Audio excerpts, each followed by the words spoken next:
Okay, let's just go. Okay. All right. I think we're good. We're live. We're good to go. Frank. What's up, everybody? What's up?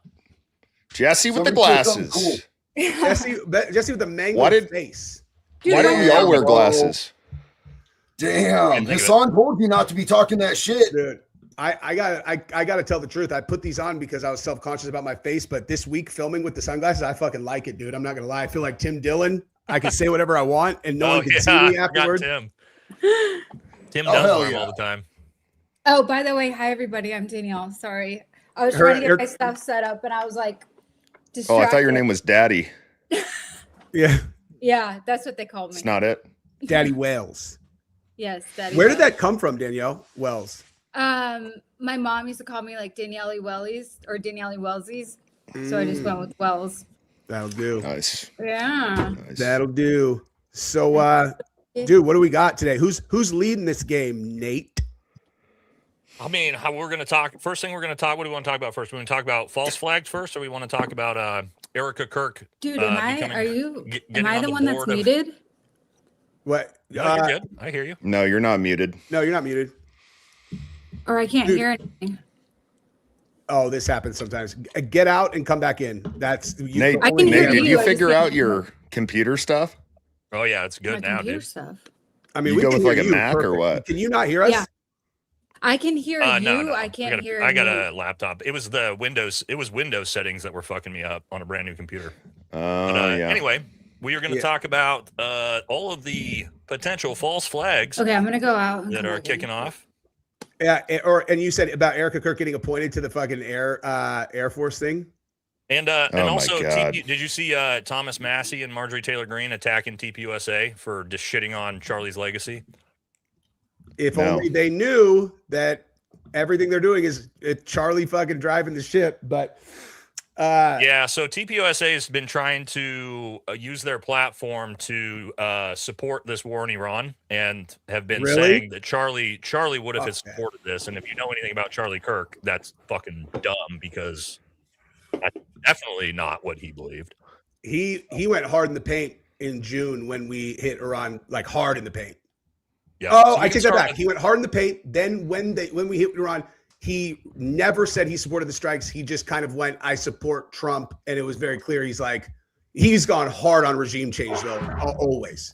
Oh, dude, he has. I've shown like 10 different clips of him talking about how dumb it is to try to remove the Ayatollah. Like, what are you going to get out of it? All the normal stuff. Okay, she's back. So yeah, we can start. Let's start. It'll probably be quicker. It'll probably be a faster story to talk about what's going on with Erika Kirk, TPUSA, Air Force Academy. Then we can jump into the false flag stuff, because that's the number one story trending on the internet right now. Is all of the suspicious stuff going on with potentially Iranian drone strikes and synagogues being attacked. Nate, do you know?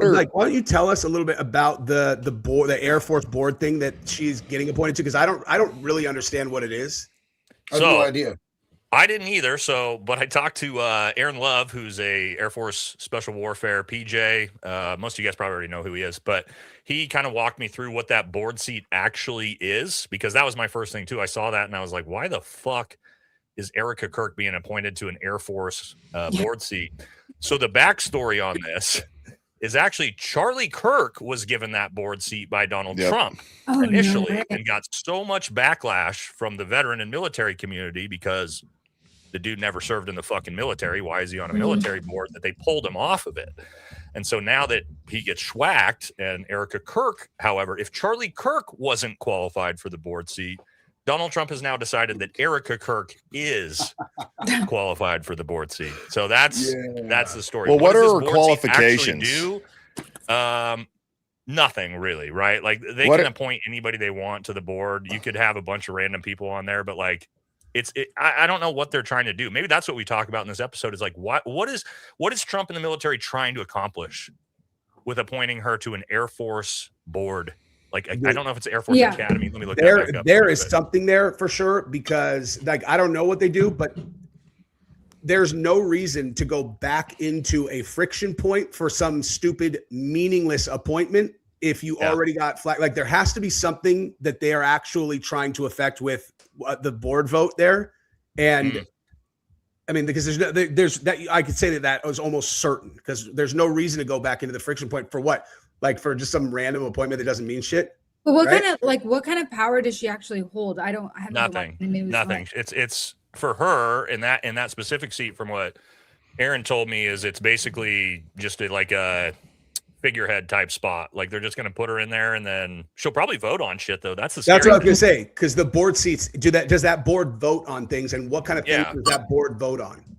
That I don't know for sure. Let me you guys kind of talk about it. Let me look back at what Aaron told me about it. I mean, as far as her qualifications?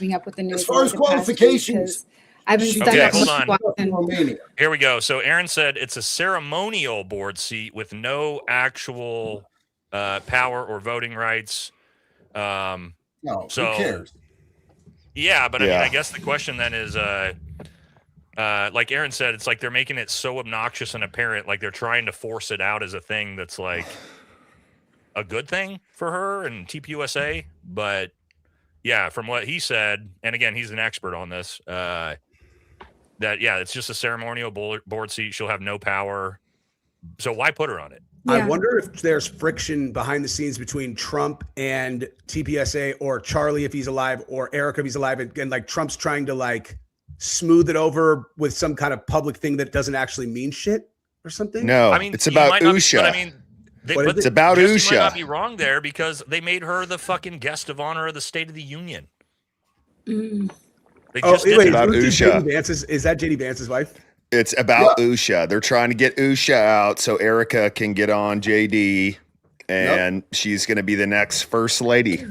Dude, did you see the Candace show? Like, I only watched like one of her last like 5 episodes, but the one I watched was showing how they really were actually setting up to have JD run with Erika as his VP pick for real. They like for real were doing that. Yes. And I was like, what? It's the all-American couple, except she just lies about her whole fucking life. So I don't know how that's going to go over. I mean, I know that the first ladies don't debate, or the potential first ladies, but I mean, if she were to debate, it would be like her and Candace on a stage would be the funniest thing ever. Oh my God. That would be the greatest thing of all time. That would be like, Dan, if I put you and my 8-year-old daughter in a fucking death match inside of a cage. Like that's like, I mean, like Candace would fucking eat Erika's liver raw. We do got to think about though, is you think about Erika's mom, right? Erika's mom was very high up in the military and her dad in the military industrial complex. So there's also these things with like putting kids on board seats or family members on board seats. That way the military industrial complex itself, I don't know, maybe Raytheon Israel has access now to influence the Air Force board, because who drops the bombs? The Air Force. Yep. And if your dad is the one who set up Raytheon Israel and is working for Raytheon, well, it might be pretty good to have, your daughter on an Air Force board that might affect stuff like that. It's like good positioning for lobbying, like the best position for lobbying ever. I just don't buy their like the other day. Go ahead, Dan. Sorry. I just don't buy their meetup story, how they were like in a line in Israel and like randomly they just met and now they're married. You don't believe that? No, that doesn't really. Yeah. I mean, I guess it's possible, but that's a little bit sketchy to me, especially it being in Israel. Dude, so one of my viewers is saying that it actually is a big deal because she gets access to the Air Force communications and has one voice of 6 that answer directly to Trump. There you go. Yeah. So, but another person has a good point that our foreskins are not onion rings. So thank you for that. I appreciate it. You're sure? I mean, not over here. Calamari, maybe dude. In the desert. I think it's possible also that like Charlie's just like, I'm so fucking busy, dude. Someone find me a wife, man. Like give me some contenders. I don't have time to date and Hey, that's where I'm at right now. I know this handler. I know where I'm at right now. Honeypot for you, Dan. Hey, find me a honeypot. Find me a honeypot. I don't care. Cash Patel. Cash Patel's about to get fired, and she's going to be looking for someone else to cozy up with. Oh, great. That chick does not know. That chick would have no idea what to do on my place. I'm sorry. She'd have no idea. That is a fake ass country girl, dude. There's no way she knows any of that shit. Cash's girl? Yes. Hey, hold on real quick. Is my Have audio you- good? Yes, I can hear. I'm sorry about that. Everybody's good for me. I'm good All right. now. You guys hear me just fine? Mm-hmm. Danielle was on Safari, which is No, somebody in that chat fine? said my mic was fucked up. So I don't know. that didn't. No, it never was for me. It was fine. Okay, cool. Jesse, how do you think she would have reacted if she was there with us on the gnarly day? The day. I Yeah, think, the dude, day. I think she. Oh, would've- wait, hold on. I just realized she's on the Air Force Academy board.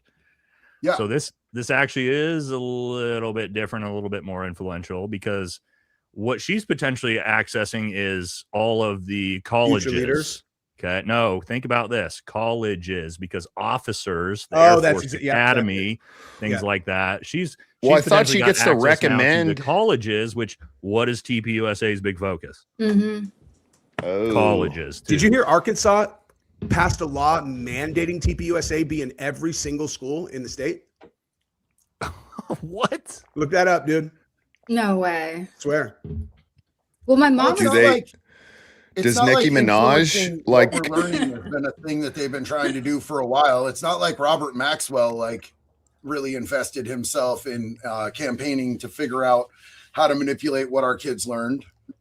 All right, here's the actual military story on Erika Kirk's appointment, if we want to look at it. So it says here, the Air Force Academy Board, or where was it? Yeah, serves as a former. No, this is a lot more serious than I thought. It serves as a formal oversight body created by Congress to examine how the Academy operates and how effectively it prepares future officers. Federal law directs the board to review Academy's morale, discipline, curriculum, instruction, physical equipment, fiscal affairs. Yeah, Erika. Oh, Kirk this is a money definitely- position. This is a shape curriculum and what we spend money on position. Yep. What? So it is. Oh, whoops. It is a lot more influential than I thought. Hey, Nate, check the link I just sent in the private chat.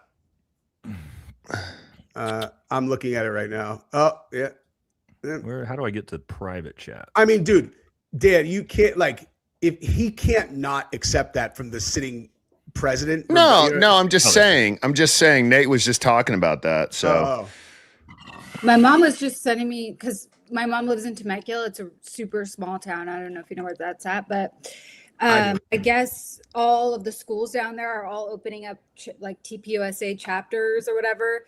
And there's only like a handful of schools, and they're all opening up chapters apparently. But that's what I've been trying to tell people is like the corner of the internet that has been paying attention to the assassination, the impression that they have of what the effect of all of this has been is so backwards, because they're like, look, everyone hates Erika, they hate TPUSA. I'm like, yeah, but what is TPUSA doing on the main stage? If you go to fucking Kmart and ask 100 people about Charlie Kirk or the assassination, none of them are going to have any idea what any of us are talking about. yeah. And meanwhile, they've raised so much money, and they're getting in their reach has grown by like exponentially large. They got states mandating their positions in schools and shit. Like, Yeah. Well, most and think people about how don't want- bad it would be for public perception if like Candace Owens and we didn't exist. Could you imagine how much TPUSA would have basically taken over the entire fucking internet space with this? dude, if Candace would have been on the other side of the veil, get dude, out of here. they would have fucking taken over the world. Like if Candace was Erika, bro. Yeah. Yeah. So, I mean, dude, again, coming from someone that was in the military, I don't get it. Like, I just figured it was, I don't know, like they're trying to build her up to be like Dan said. I don't think the first lady, I think they're going to try to run her as vice president, man. I think they are planning on it, and I think they're gonna pull. I think she's gonna pull so bad that they won't actually do it. Would be You my think guess. so? I mean, I don't know. I only see my corner of the But internet. you got to think about the MAGA base, right? The MAGA base is different than what we do. Like the That's MAGA true. base. I don't feel like I loves have her. a really strong idea of like how many people that is, or what percentage of what would be considered the right lot. voting base. You know what I mean? A Like lot. I a just lot. don't know.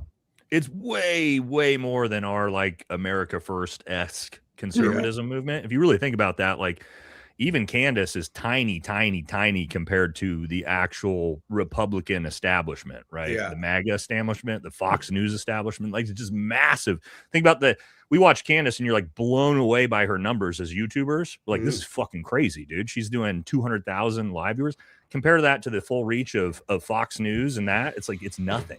Yeah. You know, and like you said, the average person at Walmart doesn't have any idea about this stuff, but they could tell you that invading Iran's a good thing because that's what they heard on Fox News last night. Right. Shit.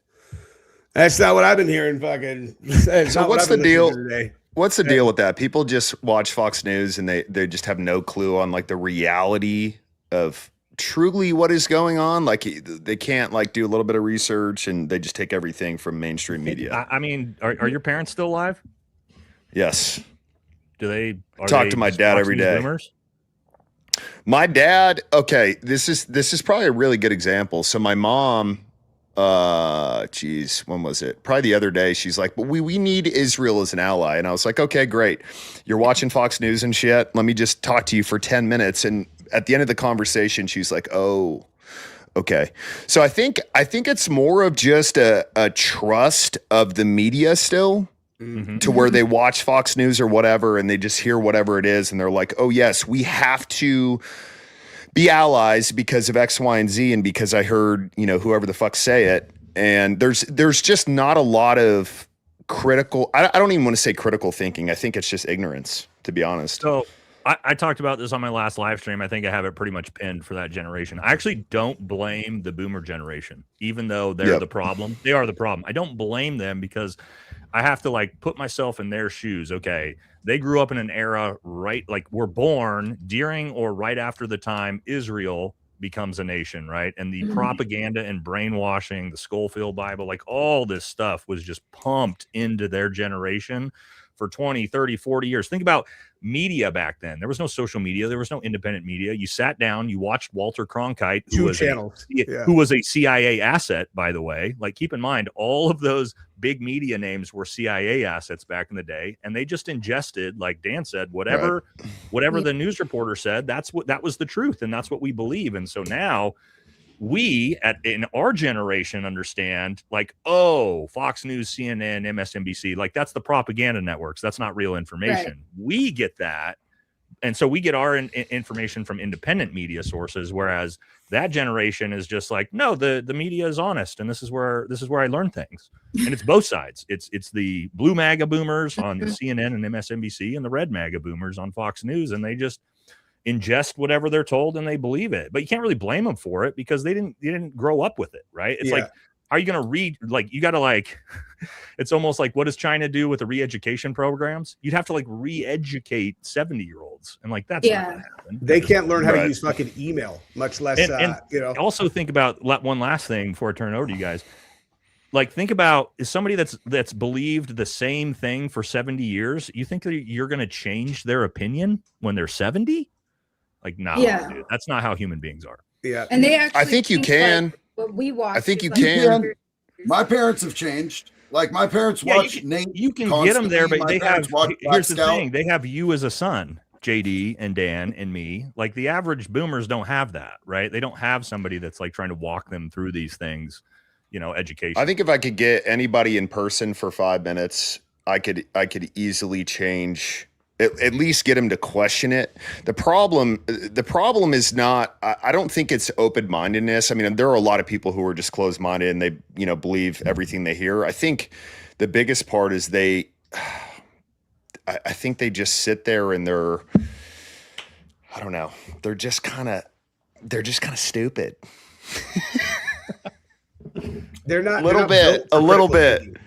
Dude, I would love to give you a shot on my family because they are the most stubborn motherfuckers on earth. They despise Trump, but really, like, my dad is like the exact inverse of the Fox News, where like he watches the like propaganda, the left-wing propaganda.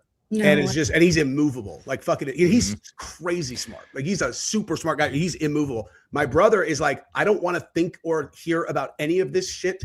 Don't bother trying to fucking convince me. I don't pay attention to any of this on purpose.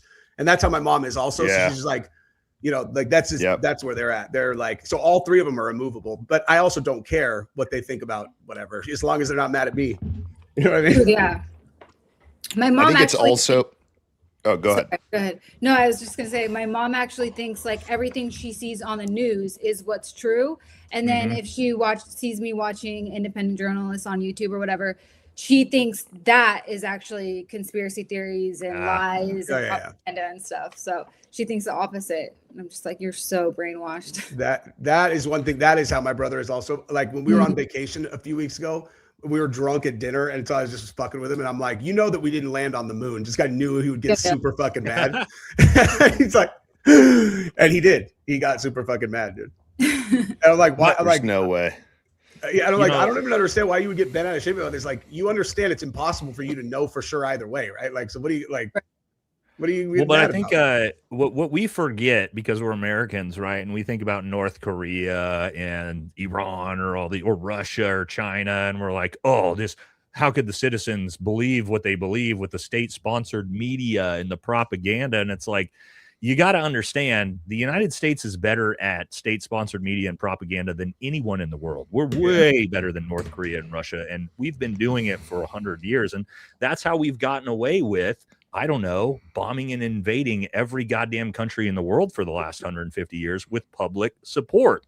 And this Iran war, I think, what is interesting about it is this is not new. This is not different. The playbook should have worked like it's always worked for this war, and it's not. And it's because of the younger generations, the access to media, independent media, social media, that it's just like people fucking know better now. And so we're like in a weird time frame where the media is trying to figure out like, hey, we can push this bullshit forward for the government because it's all tied together, right?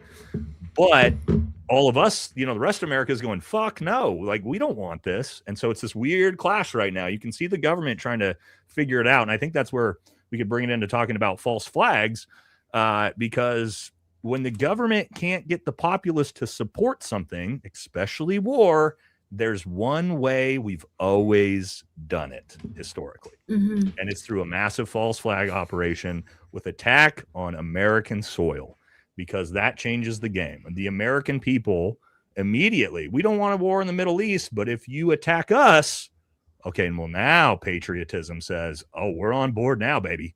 Now we're fine with invading the Middle East. So that's what I'm a little bit worried about right now. Do they think these synagogue attacks are going to be like what's going to spark the American people? Like, no, but I think these are warm up.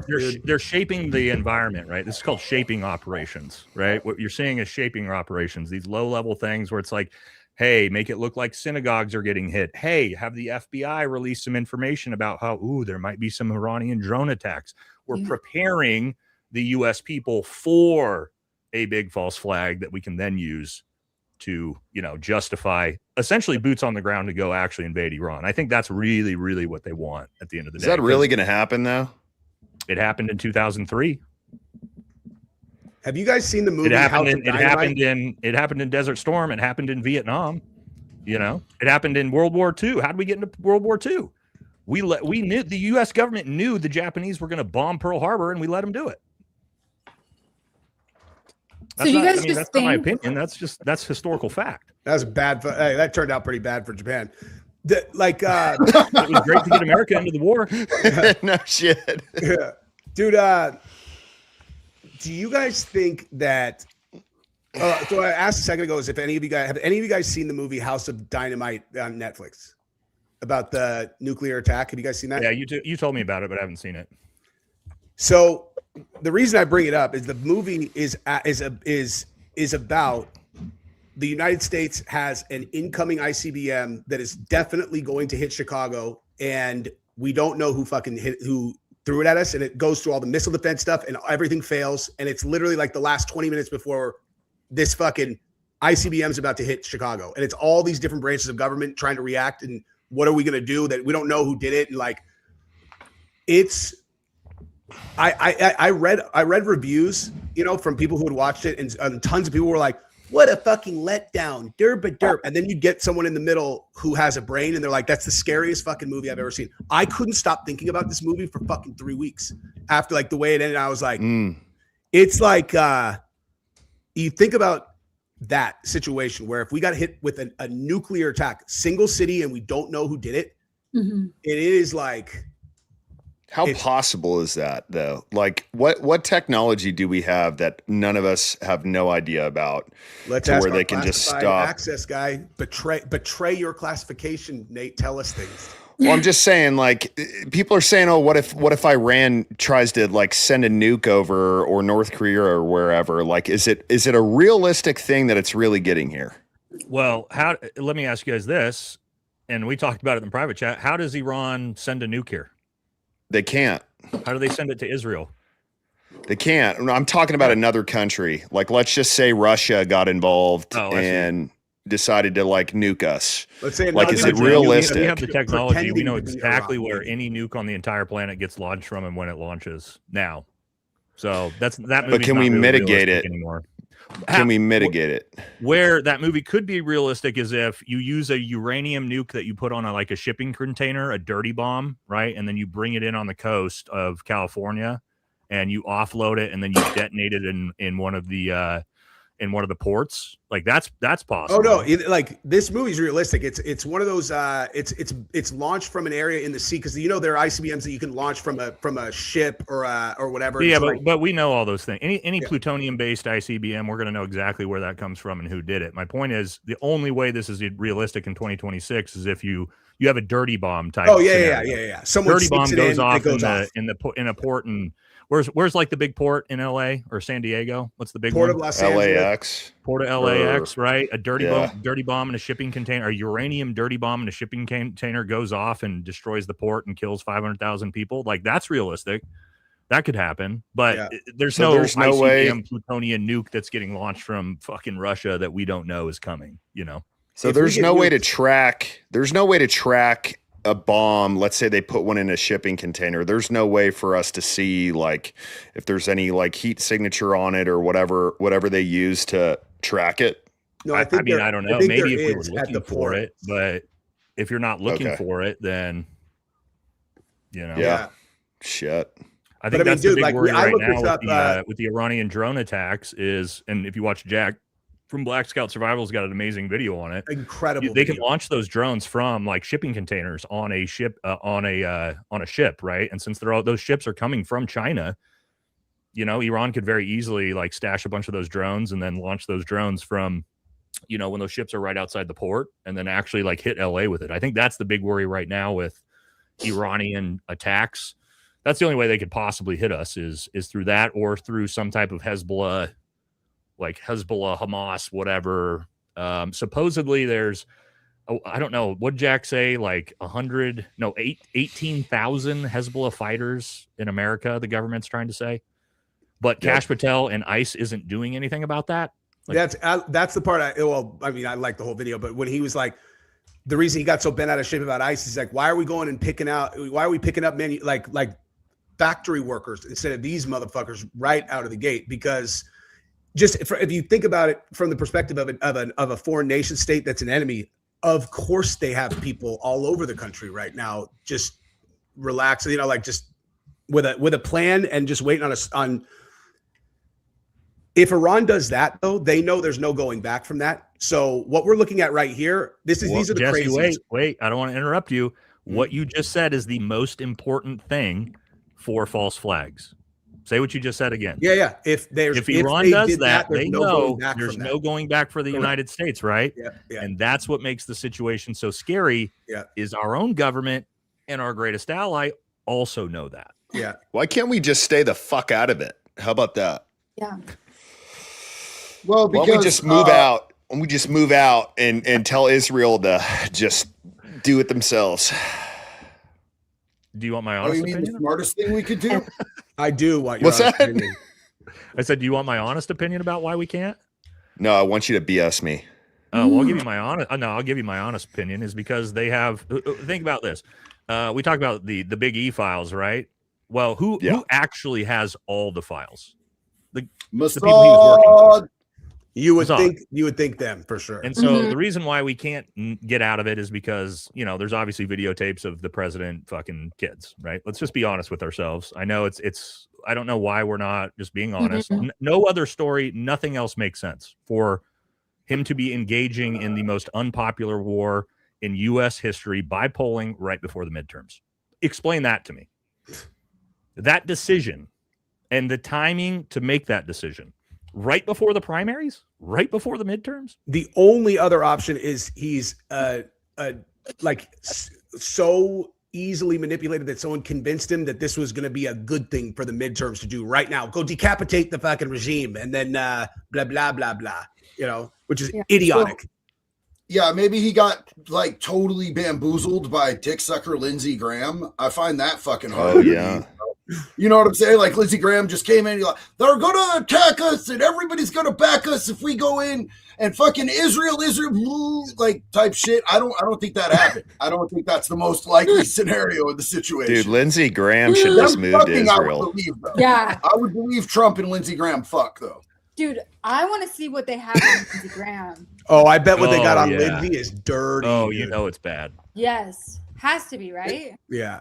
It's got to be worse than his Grindr profile. We all know that. He's got the look of somebody who is dressed up like a child intentionally, acting like the child because that's what he's into, is being the diaper play and shit, bro. Actually have a Grindr profile, or is that just a rumor? No, that was Mike Johnson. Oh, okay. Mike Johnson got somebody caught. did. I'm like, yeah, Mike Johnson got caught. This bunk ass vape is broken. Dude. I'm sure Lindsey does, but he's probably a little bit more incognito about it. It's a different photo and name. Yeah, Mike Johnson was using his actual like pictures to send to dudes. So I heard Lindsey Graham is catfishing people with Dan's pictures on Grindr. Oh, bro, he must be pulling some fucking serious ass then, dude. Yeah, someone told me that, and we're handling it. Good. Get your people on that shit. Jesse, put that golf picture back up for me to share for the audience, because this is what Lindsey Graham's using as his Grindr profile picture. This would literally be the most successful Grindr profile picture in human history, dude. For Grindr? Fucking. Dude, you pull so much pipe. Like, dude, listen, this is a hey, Danielle, how much ass is he pulling on Tinder with this picture? Is that a real picture? Like, yes, no, it's AI. That's what it looks like. It seems like it's too good, dude. No, it's a good picture. Dude, but like on Grindr though, like all those little twinks, they all want the straight guy to fucking turn them out. They're all, oh my god, they couldn't take it, dude. Yeah. It's not going to happen for anybody watching. Dan is really comfortable. Hey, just get that out of the way. Really not liking this conversation. Graham, I bet. Sorry, Dan. We love you, buddy. Not like that. But we love you. It's all good. It's all good. Lindsey Graham, I bet, has he's got like selectively placed like male prostitutes that are very expensive that he's been seeing for years, and he feels like they know him really well, and he's in love with like two of them and shit. Like that would be my guess, dude. Yeah, he's 70 years old. He doesn't need to shop on Grindr. I agree with that, Jesse. I think he's probably got a couple twinks that he pays well. I'm not kidding that he pays well. He takes care of. Like he's a sugar daddy to a few little twinks. I'm sure. Yeah. Super young. Yeah, for sure. Little twinks. Yeah. You're probably one of them.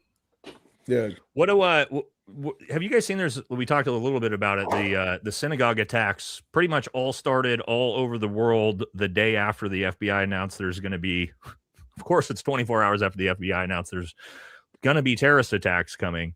What do we think on that? Who was it that showed, Jesse, was it you or JD showed me that video of the Jay in the street who like pretended that he was getting attacked the other day? I didn't see that. Dan, did you see that? It was in the group chat. But what was it? What do you guys think? What do you guys think about that? Do you think that let's talk a little bit about that, because I think it's interesting times right now, because yes, the Islamic world and the Shia Islamic world is fucking furious with the United States. That's not a joke. Like, the threat of actual terrorist attacks is real, because we killed the Shia Islamic Pope, essentially, and we bombed a school. It's been confirmed today that we killed 175 little Iranian girls. Like, the Islamic world's fucking mad. And so these are real potential for terrorist attacks then you also have the real potential for false flags. Where do you guys think we're at right now with all of those? Because we remember Bondi Beach, right? When that one happened, and then 24 hours later, we never heard another word when it turned out that they caught the crisis actor, and the guy who saved everybody was a Syrian Muslim, and we went, oh, never mind, we're not going to talk about that story anymore. Wait, they confirmed that dude was a crisis actor for sure? Oh yeah, they have the pictures of him having the blood painted on him by people. They say it's AI, but I don't think it is. And it's the same guy he was on October 7th. He was like at three other ones. And again, that's why you never heard about Bondi Beach ever again after the first 24 hours of that reporting. So do you guys think the ones we're seeing right now are realistic?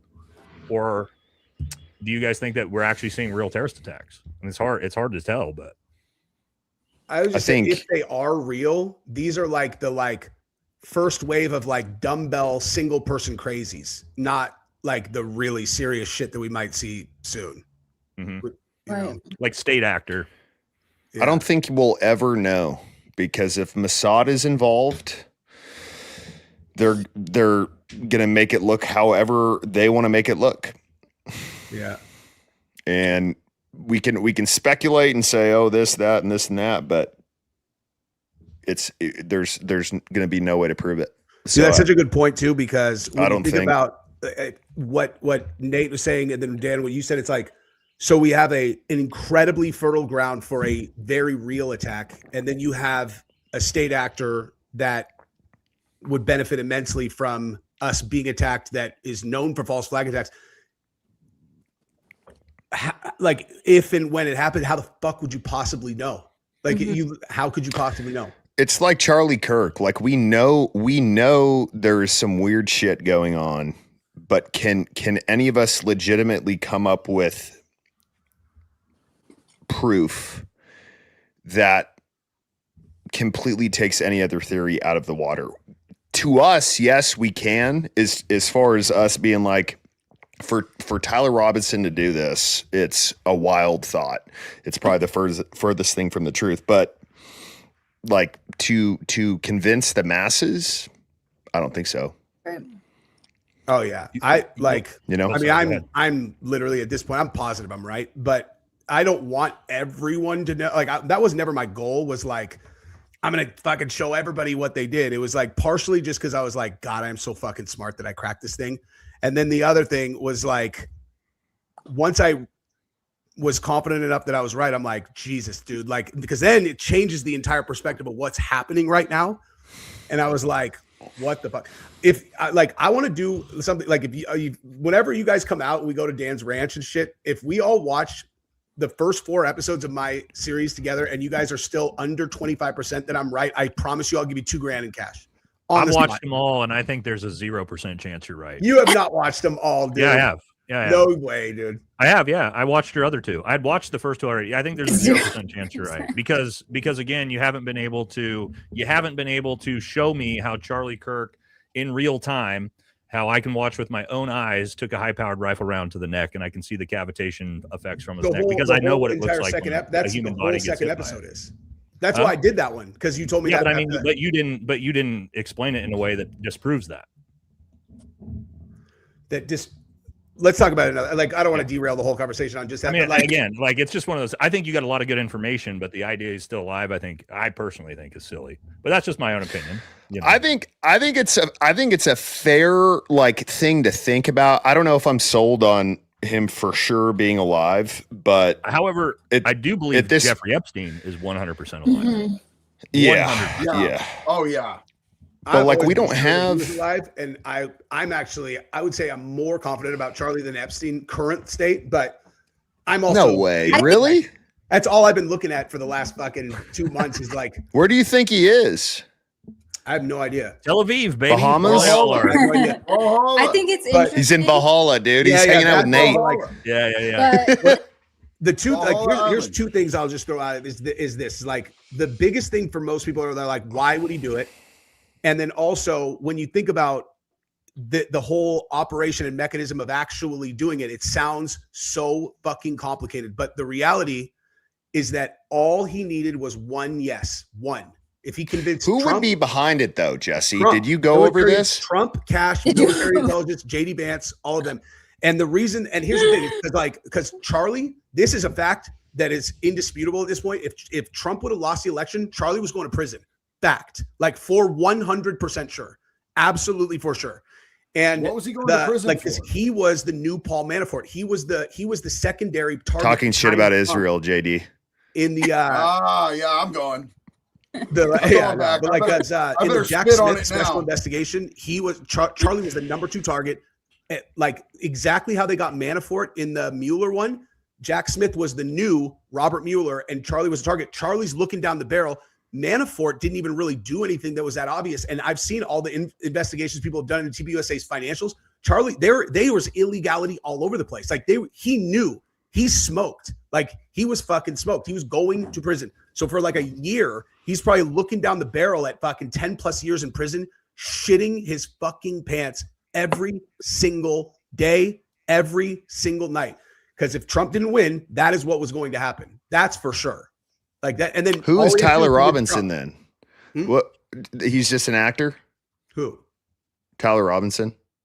I can't square that. I mean, I don't know. I don't have all the answers, but I would say either Tyler Robinson is someone who would be in on it on the other side, or he's he's someone that they popped with the most reprehensible, like kiddie corn type shit that they blackmailed to get onto the fucking roof, and then now they're he was looking at shit that was so fucked up that they don't feel guilty burying him in prison.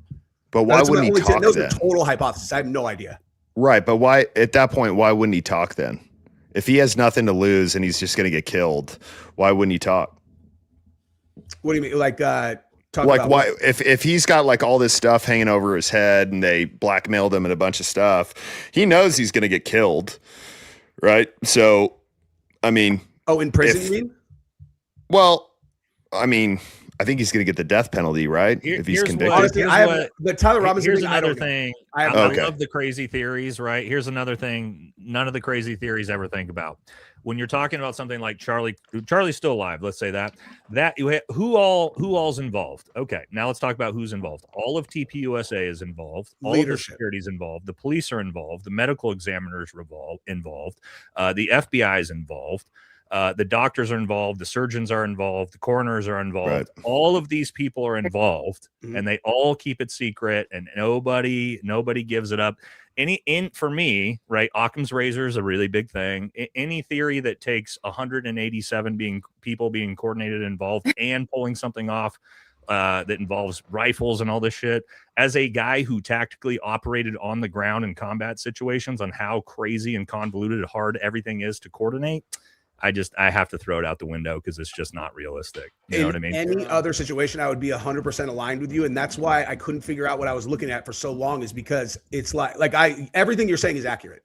I wouldn't push back on anything that you said at all.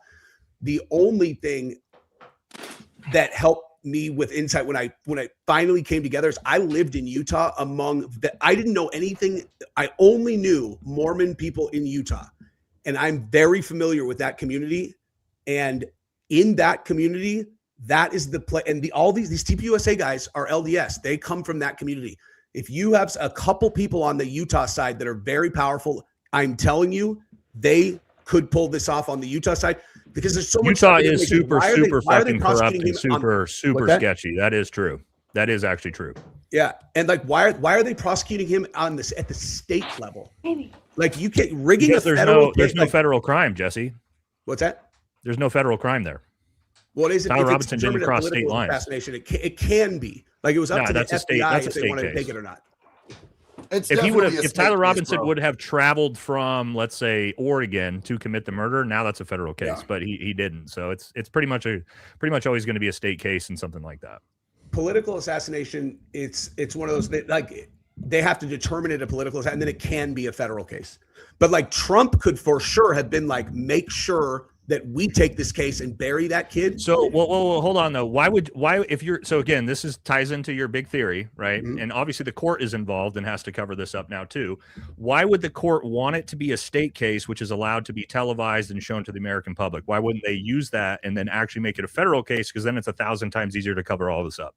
So again, these are all things I would only be speculating about. And without knowing whether or not Tyler Robinson is on the inside of this thing as like one of these guys that's an LDS kid, true believer, his dad's MAGA, and he volunteered for the most important role of this entire thing, that he's going to be in jail for a year, whatever, or whether he's a kid who got blackmailed into being up on the roof, it's impossible for me to even, but I can think of scenarios in both directions. What I can say is for sure, it's easier to control a state level case if it is the LDS community and it's in fucking Utah and you have top Mormon brass in Utah on the inside of the circle.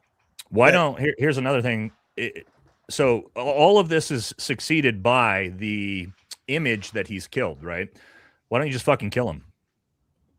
You get the exact same outcome with none of the complications. All it takes is one dude with a rifle, put him down, and everything that you're talking about is exactly the same, except he's dead. That assumes that the people driving it are the people around Charlie and not Charlie himself. And I'm saying it's Charlie himself. Oh, you think Charlie himself set this up? Because he's the one who's going to go to prison for life, not for life, but like he was the one facing the prison. And I think that he's such a fucking gangster ass doer that he's trying to figure out a way he can solve this problem for a year. I'm going to prison. There is no solve. You can't negotiate. But Jesse, I think you're missing something. So what would it take for you? Let's say you're facing prison. Mm-hmm. What would it take for you to, I don't know, let's say you're facing, 20 years. What would it take for you to frame all of this to where you never see your kids again? But that assumes he's not seeing his kids, and I don't think that's the case at all. I don't think that's so. The case at all. You think somehow in private, like they're bringing him in vans or something to where he can see his kids, or they're bringing it much more of an open secret than people even realize. And when you watch TPUSA's behavior, they're the ones who give that away. They talk so openly about it; it's laughable. Like it's so obvious to me that I can't even believe it. Like. Once you just let yourself believe, and then Jesse's on the meth. I'm getting a lot of those comments in my side of the chat. Hey, stop picking on Jesse, fucker. Oh no, I can take it, dude. I can take it. No, it's my little brother, dude. To say that everybody believes this, but I polled this on my audience while you've been talking about it, and 81% of people don't believe you. Of course, I wouldn't expect. No, look. It took me 3 months from when the guy who brought it to me was like, what if this is it? And he sent me all the evidence that I ended up using in my videos. I kind of looked at it. I'm like, bro, this is fucking ridiculous. There's no fucking way. It's not no. Like, there's no chance he's alive. 0%. Cannot. And he's like, 0. I'm like, 0. And when I said, Jesse, let me ask you, where would they? And I'm not fucking with you here. I'm honestly curious on what your thought process is. So where would they be meeting as far as like the kids? Like, is it like a warehouse somewhere? And like, what kind of life is that? Right. To where you're like, oh, hey, daddy's dead. And like, what do they do when they're grown up? Like, I will how do they keep that a secret? With a question.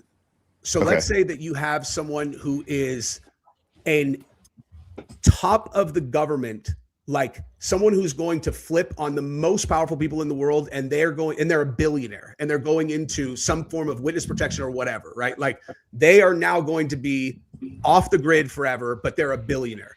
Where do they go? Like, what is it? Because like Tel Aviv. People think Jesse, they go to Tel Aviv. What's that? They go to Israel, Tel Aviv. And they buy an island. Yeah, maybe that. I don't know. But what I'm saying is, Charlie, being a father, I would, just me personally, I would do the time just to be able to see my kids in visitation. Specifically to ensure he is with his kids growing up. I think they're with him. Like, I think his kids are with him. I think the fear of not seeing his kids while he's that's true. Dude, she's running TPUSA. Nobody's with her except for JD Vance.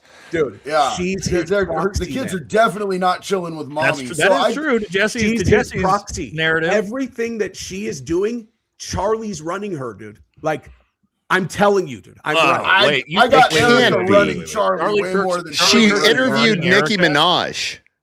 That's true, dude.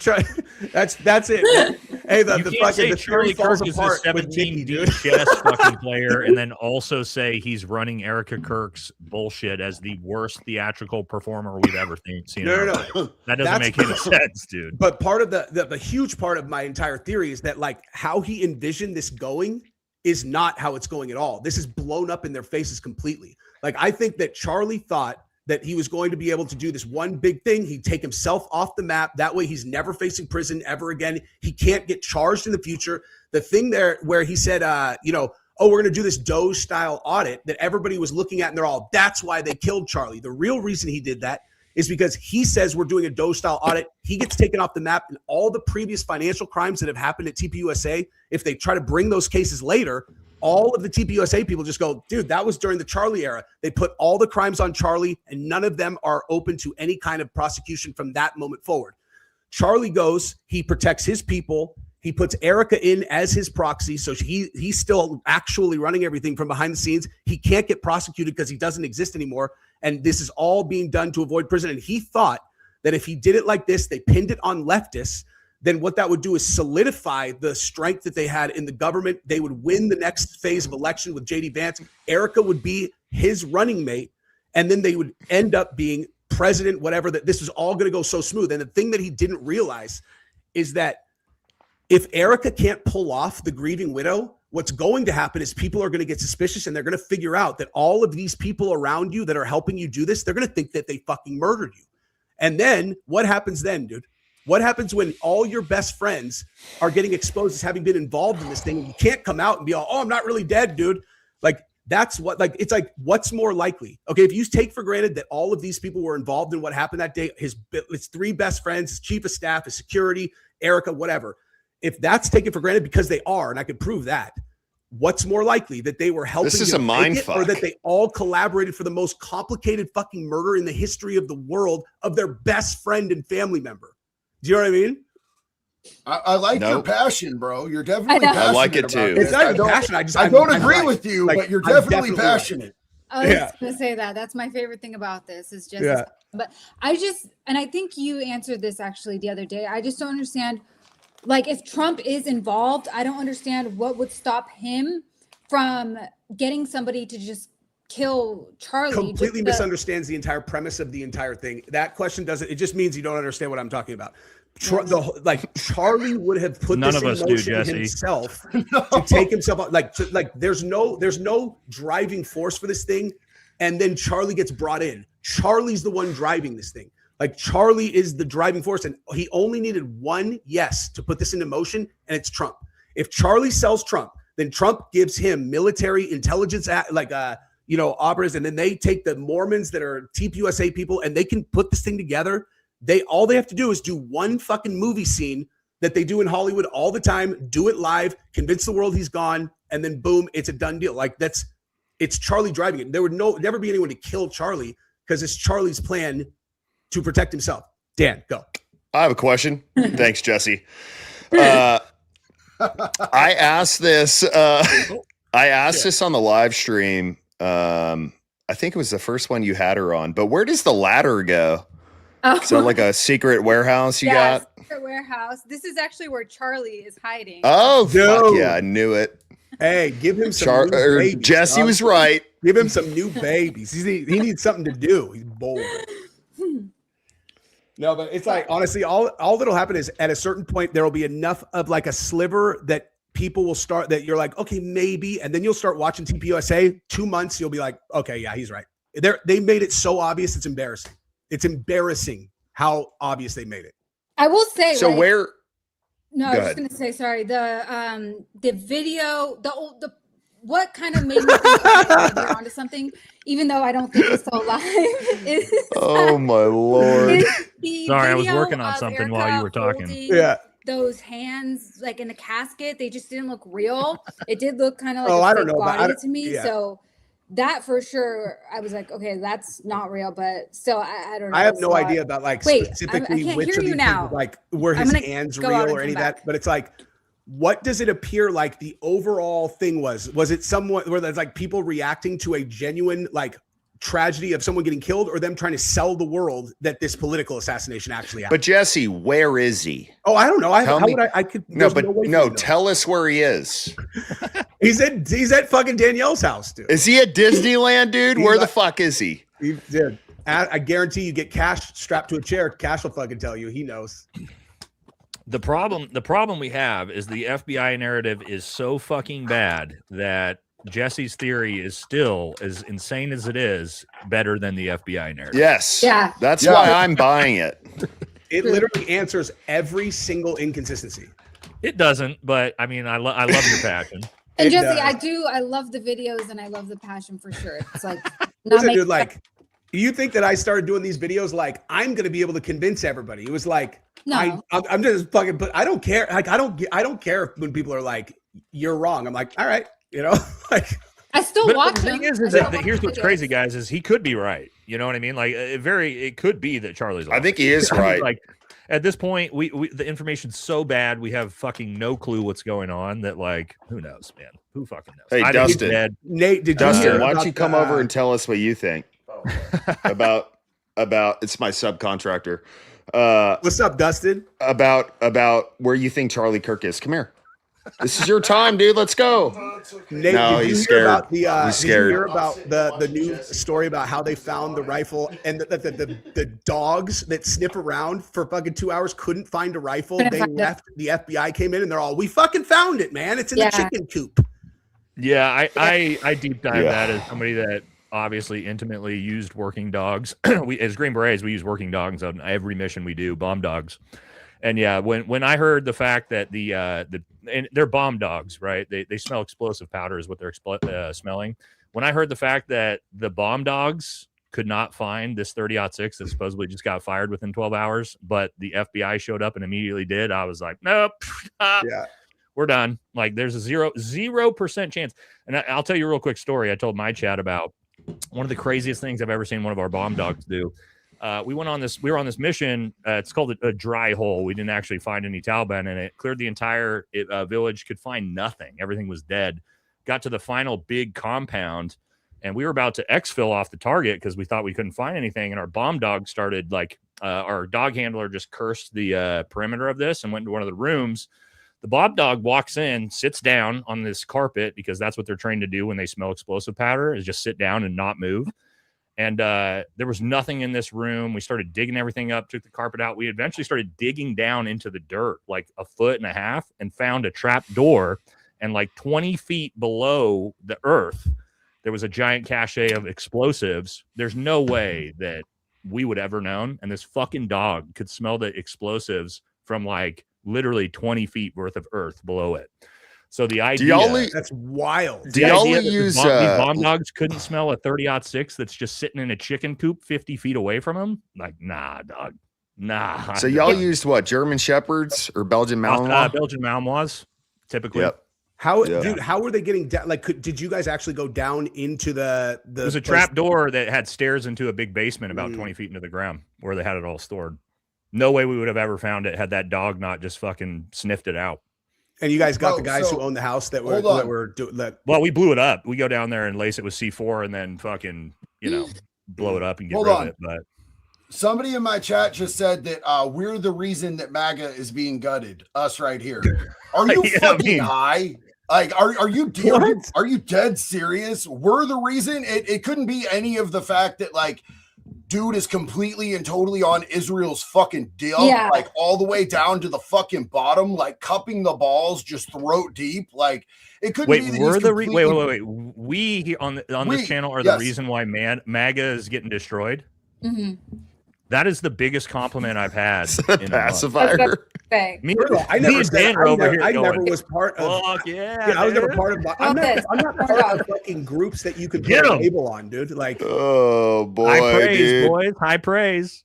Okay, but That's crazy. let me ask Fuck. to that Now the person. Let me YouTubers, ask it's YouTubers' fault, not the president sucking Benjamin Netanyahu dry. Okay. to that person Go. who asked that. If your following is so legit, how could a couple of people just offering opinions ruin it? Mhm. Like Right. if you were that passionate about something, like if somebody sat here and was like, Jesus Christ sucks, and you shouldn't be following him, I'd be like, you're a fucking retard, get out of here. And I wouldn't give a shit. So that's literally the same thing. Like, we're sitting here offering opinions and maybe bringing some inconsistencies to light. And now it's turning into, we're disbanding an entire group of people. Like, one, you're giving us too much power. And two, your following is probably not real. I can't even convince my pretty good simple friends past 0% that my theory might be right. You think I'm breaking up Trump's fucking political base?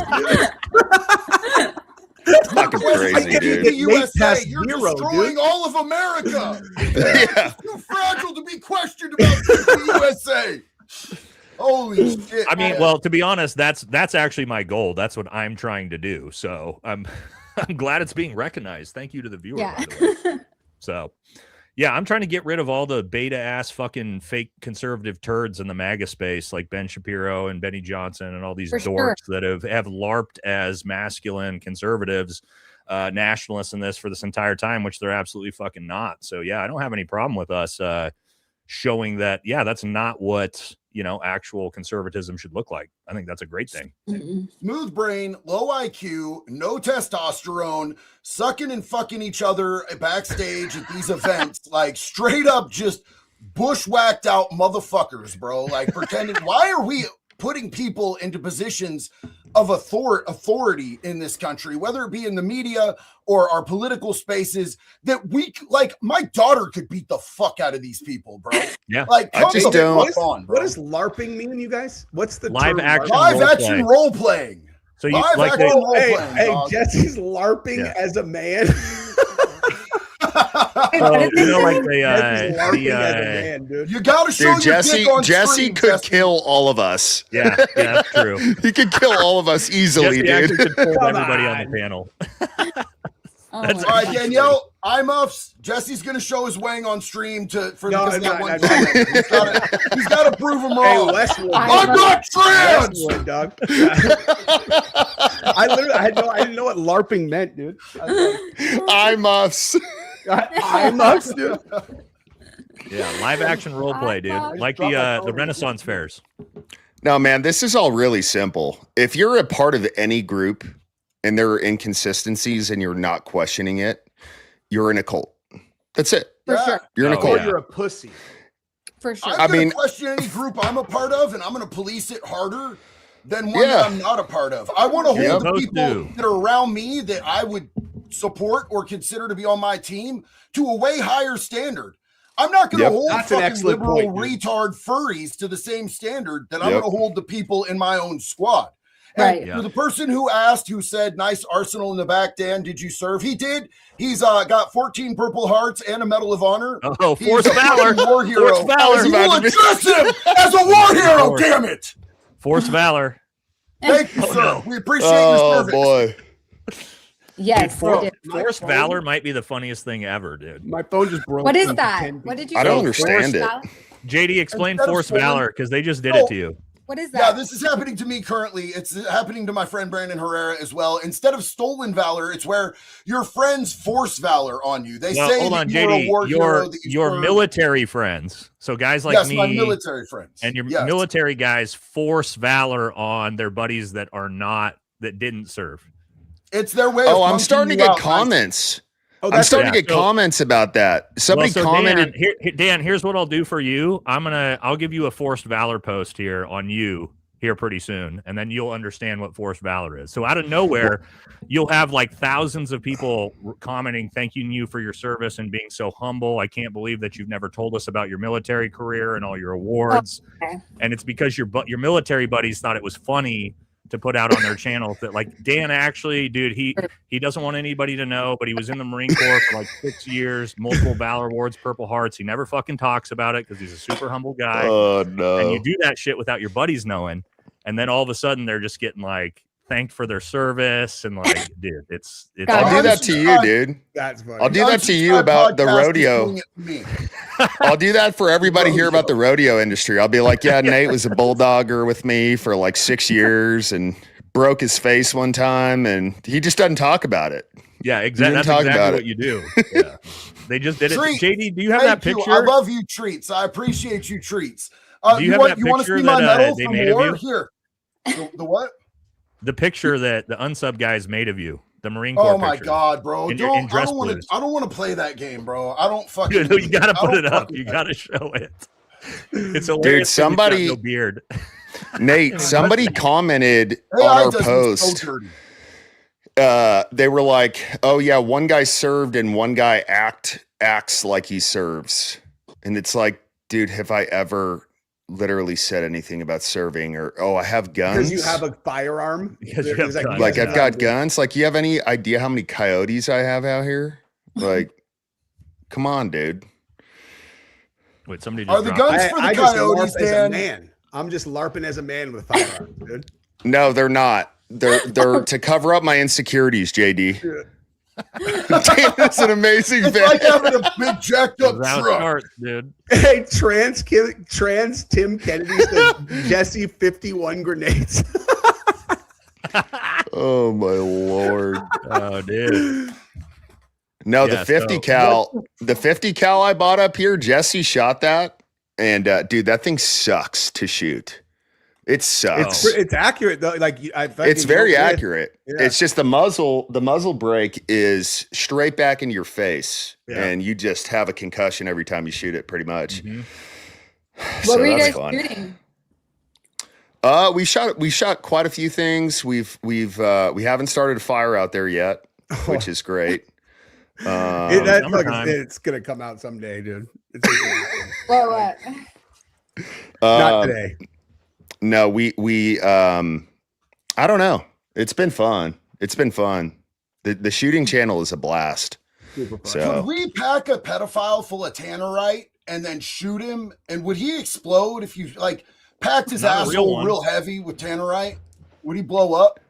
no, because people would get really upset because they think that's a person. Yeah, not a real one. No, pedophiles aren't people, dog. No, I'm saying, but people would think that's a person, and we would get banned from everything. Oh, yeah. Oh, sure. yeah, I don't want to get banned. Yeah. You know? But we just do it for fun. It doesn't have to be content, bro. Some shit's better just for the boys. Who And- figured- Right, who in figured private. out that you can do the fucking tactical or the what do you call ballistic dummies, and they're like, this is fine because it doesn't have skin. Yeah, we did blow up the Epstein quarter zip. That was fun. That was a good video. It didn't That was- stop. that was It a didn't lot. stop the round. Dude, I don't, No, it even, didn't I stop don't it. remember what we were shooting, but that fucking tannerite thing that you rigged up for me blew Jesse. everything to smithereens, dude. What, like, So the next video we're doing with you, we bought drunk glasses, yeah, and I put them on, dude, and I could not walk, and I almost passed out. So it's gonna be. I think we shoot should them do the adrenaline video that Nate told us to do with those on. Oh, my God. You're going to Jesus, throw up. well, let's at And- least do the adrenaline one without them, and then also do them with them. You know, the same video, but like I We wanna gotta see if I figure can pass out- the adrenaline test. We got to figure out some badass videos to do when the fellas come out. Yeah, We get Lindsey Dude, Graham I on. want to get out there next month with on him everybody. and make him find a dick because he Hey. can do it because he sniffs them out. yeah, dude. Yes, you do, Nate. Because if you wait past next month, it's gonna get real fucking hot, dude. Jesse, gonna I get feel like very we I would- want to come out there like late next month, man, and do a bunch of content with you guys. I don't know. I got to get JD to get on board and come out too. And it's I'm down. Danielle, Let's go right? tomorrow. Yes. Okay, you're welcome as well, obviously. Oh, thank you. Danielle, do you shoot? All right, Yeah. Nate. Not often, but I have, but not usually. I feel like you would be really good at. Are you like good at shooting because you're good at other things like golfing and? Ask Dan if I'm good at shooting. I don't know. I feel ridiculous saying I'm. I'll good be at the shooting. Jesse, judge of that. Jesse I'll be the has judge of that when I come out. Jesse of how has good a stripper everybody is. gun that he is very good with, very good with, Dude, or a I male did- prostitute I gun. felt- Either way, I had a little Yeah. 380 pocket gun that literally fits it in the palm of your hand, and I was like, It's "Damn, got a if someone 3-inch else hit this trigger fucking thing from squeeze." 30 yards. and I thought it was 3-inch first time. trigger. dude, it was so long when I shot it. Oh my god! It's insane. It's a gun that you have if you have kids. Like if it's like because you're like no child is capable of pulling this trigger to fire. Like it's too long. It's horrific for shooting. Oh my God, JD just put it up. Fuck, dude, I hate AI so Oh wait, much. no, this isn't it. Hold on, I gotta pull this one This down. is not what I look like. No. with that beard. This is I need it easy as again. fuck. Oh, I hate this shit. There it is, dude. It's There's our I can't see Semper it. Fi Marine Corps brother. Where is it? No, Oh wait, actually is it put not up. showing on your screen? No. Nope. What? Nope. How come? Nope. All right, hold What'd on, you why do, didn't that bro? pull up? What'd you hold do, on. bro? It's Dude, showing Dan on- can fucking shoot though. I hate Oh, this no. so much. Now is it up there? Oh It's yeah. not what I look like without a beard. I hate this with my whole heart. That's so fucking Do you look awful. better or worse without a beard? I look way more baby-faced. Who is this fucking flat-faced retard on the screen, bro? Yeah, dude, you Eli look kind of double creepy, tap. dude. It's my double tap, and the fucking unsubscribe boys are doing this to me. And Oh, I Is there's this love forced it. plenty, valor? there's plenty of guys that look exactly like that in the military, dude. Yeah. Would Yeah, that be no, I have forced I more of love a valor? it. baby face, bro, when I'm clean cut. That's stolen valor, JD. That's Come on. forced valor. That's Forced forced valor. Forced valor It's is really sodomistic funny, dude. valor. It's been forced upon me rectally. That is really funny, Oh dude. my god, it's so funny. All right, what were we actually talking about? I feel like we just went on the longest side quest ever right there. We were talking even about you remember guys coming out so we can blow up pedophile Yes. stuff. Oh no, that was in the middle of the side quest. I meant the False actual flag. show. Stop it. Dude, I'll come. Oh, Dude, I'll false come. I'll flags. come stay at the ranch the whole time they're there, dude. I'll just stay out there. Let's do it. Yeah. All right. Well, we got super chats if we want to go through those. Run it. How do I see that? Oh, they'll come up on JD. the JD, PTA. yo, John, what's up, man? John is rocking the "Make Pedophiles Afraid Again" shirt.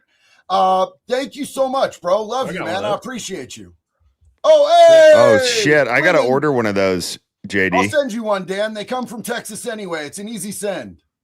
Oh, do you? Oh, you're with Bunker Branding, right? Yes, sir. All day, every day.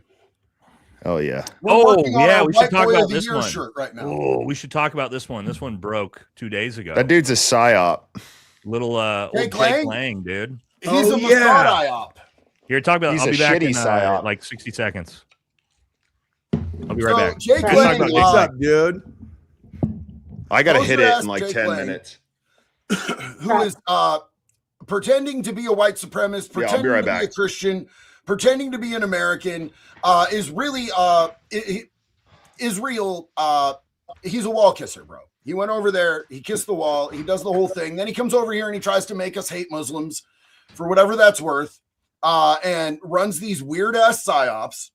And now he was out the other day, like in New York City, humping a goat in a van to piss Muslims off. And then was outside of Mondami's house and had a nail bomb threw at him that didn't go off, right?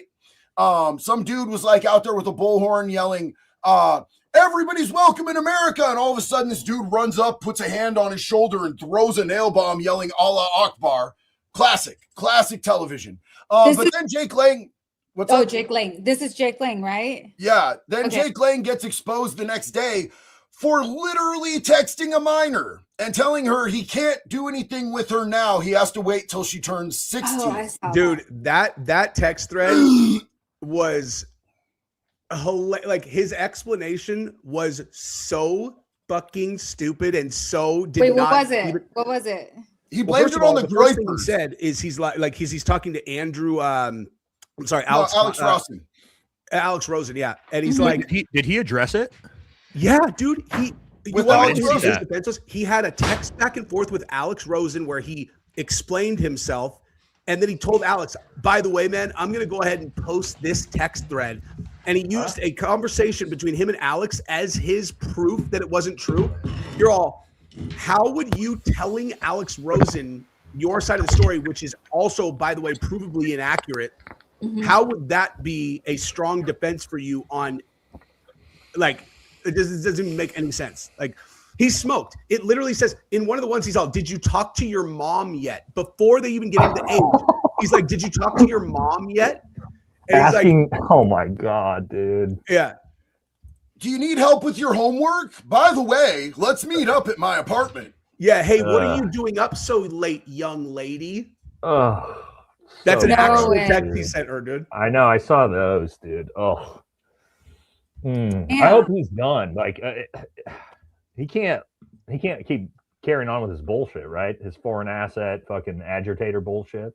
I just feel like his whole shtick is like mud monster to the point where there's like I don't think there is any smear that gets rid of that guy. You know, it's just like it's just all mud. I mean, we have to watch this because I'll find it here real quick. I'll also find the actual video because he's got to be. What happened to him? We don't know yet.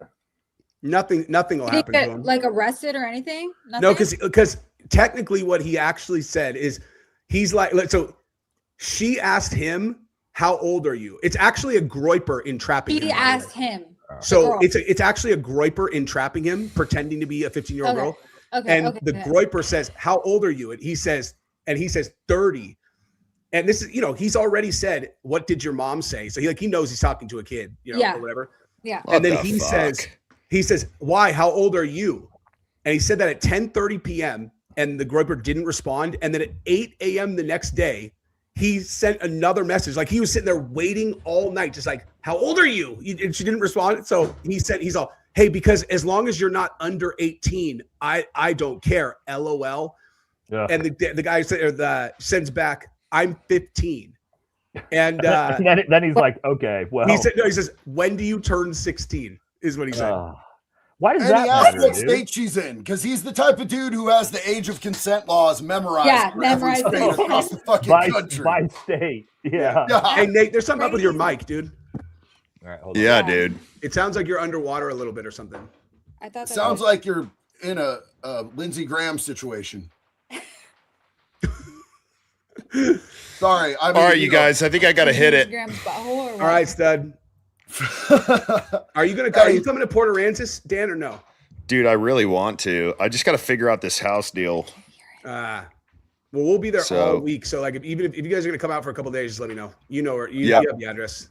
All right, everybody. This is a blast. Later, dude. All right. Later, Am I Dan. good? I can't Am I good hear now? you, but I know they said later. You so sound later. great now. Can You couldn't hear him, Can you Daniel? us No, now? I couldn't hear him. The whole I time? could hear him before, but just not then. Oh, weird. All right. Let's keep going here. Hey, did you guys see Danielle's video about Wes Watson yesterday and today? No. I haven't gotten a chance to check him out yet. I know he's turbo crashing out. Bro, Dude. Danielle has a deep state fucking actor who's given up all Wes's shit to her. Yeah, but I can't hear Nate now, so I'm gonna log out or exit Okay. and come Yeah. back in so I can talk to you. All right, we're gonna get there eventually. my mic randomly changed to my laptop microphone. I out of hate nowhere. Oh, mine that's- does that with my headphones sometimes. Yeah. All right. Let's keep moving. This one's for me. I'm assuming Nate, Semper Fidelis brother. Also, is it true that audio from congressional hearings exposed Kash Patel being directly directed to withhold information incriminating Trump? Yeah. So, well, I don't know about him being directed to, but Kash Patel fired a bunch of FBI agents that were investigating Donald Trump when he found out that they Yeah. were. That did happen. Yes. Okay. Chris talked to me about that too, and he was saying that, like, he said that the big, another huge problem with that is that, like, even if you agreed with firing guys who are kind of involved in the leadership of that, like, the majority of these guys were just like regular agents who got assigned to the case. Like, they didn't have anything to do with it. They just were doing what they were told, and then boom, out. They got Pension fired gone. for it. Yeah, that's very government-esque. Yeah, that is actually how the government works a lot of times. Yeah. Okay, let's see. Bobby says, I said it once, I'll say it again. Erika looks like one of those teachers caught with her student. Yeah. Oh, bro, I love Bobby so much, dude. There's an Bobby's such a abnormal fucking number beast. of blonde hot Dude. teachers that seem to have an affinity for 16-year-old boys. Very bizarre. Yeah. You can see it. I can see it. MAGA loves to talk about DEI hires, but what about DUI hire? Pete Kegsbreath, Secretary of War Crimes. I like to call him fake. Secretary of War Crimes is hilarious. Fake weights Pete, I like to call him.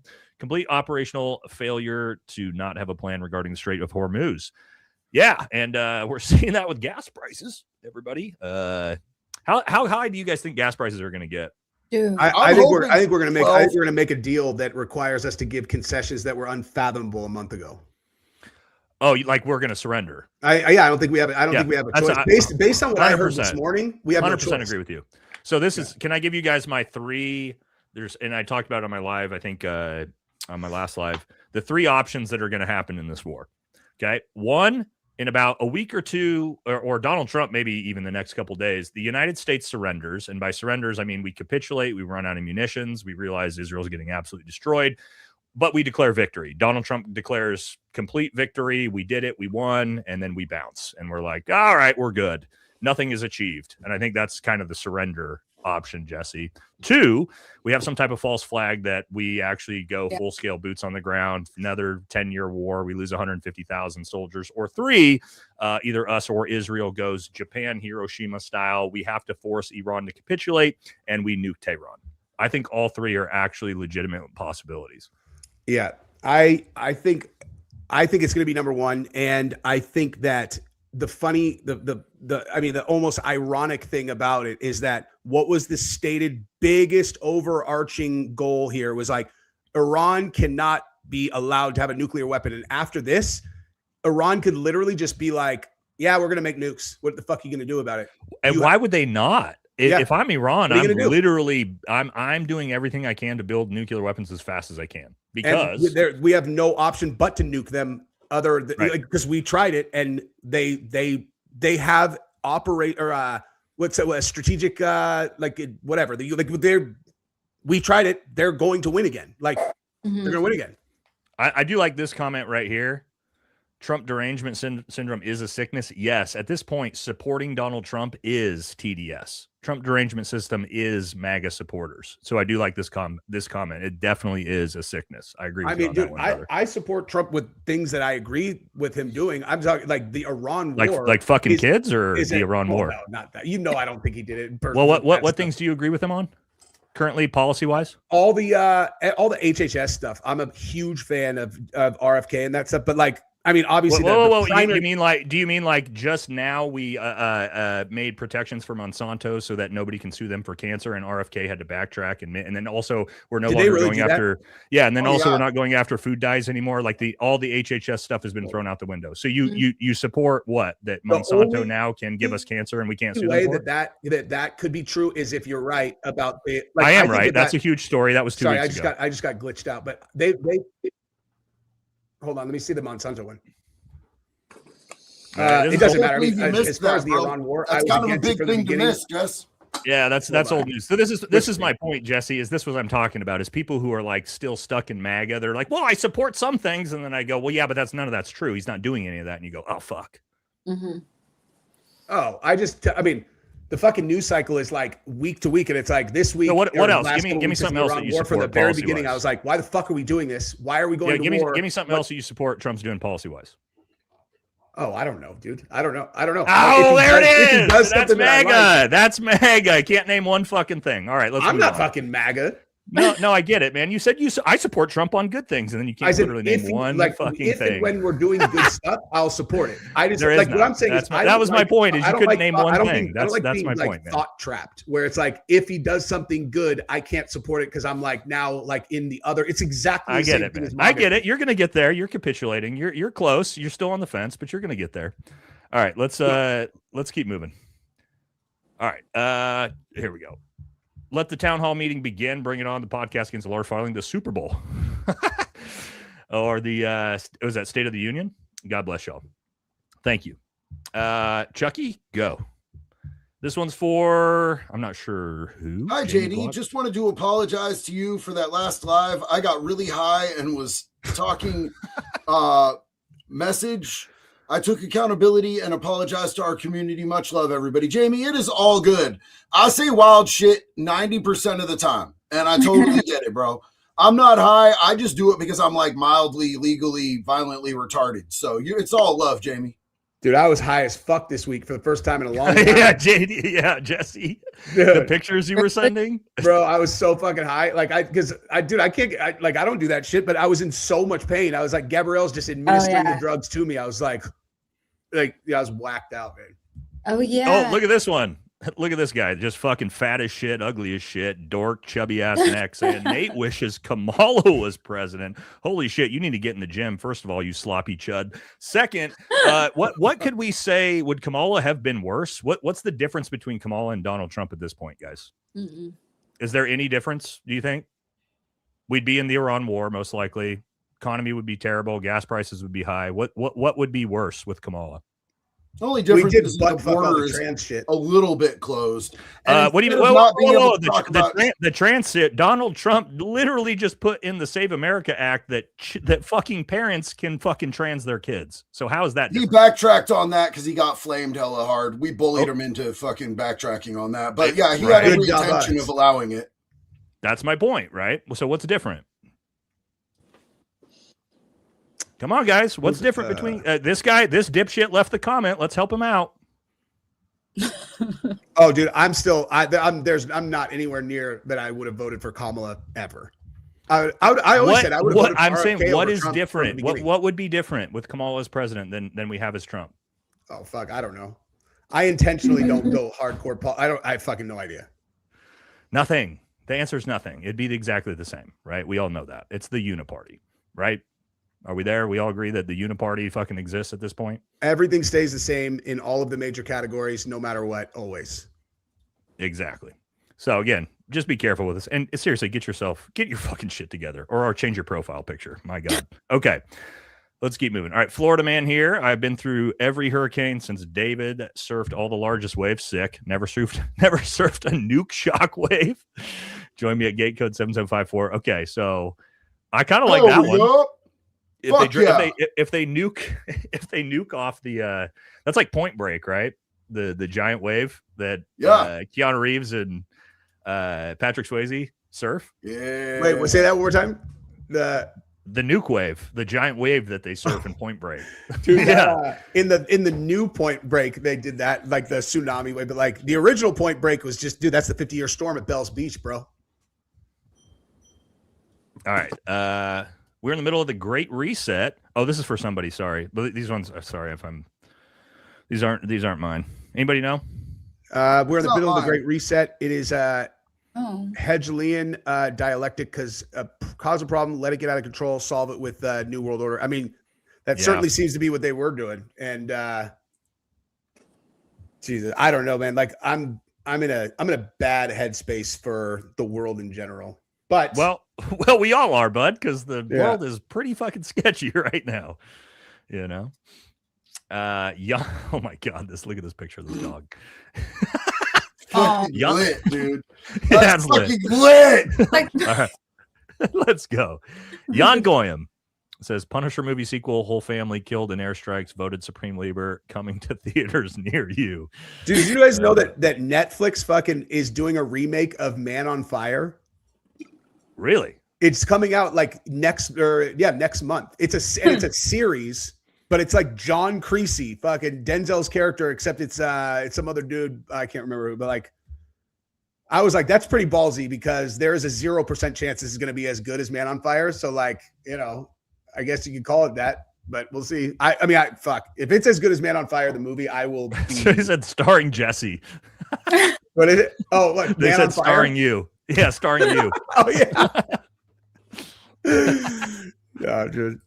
Okay. I can play a black for- alcoholic ex operator.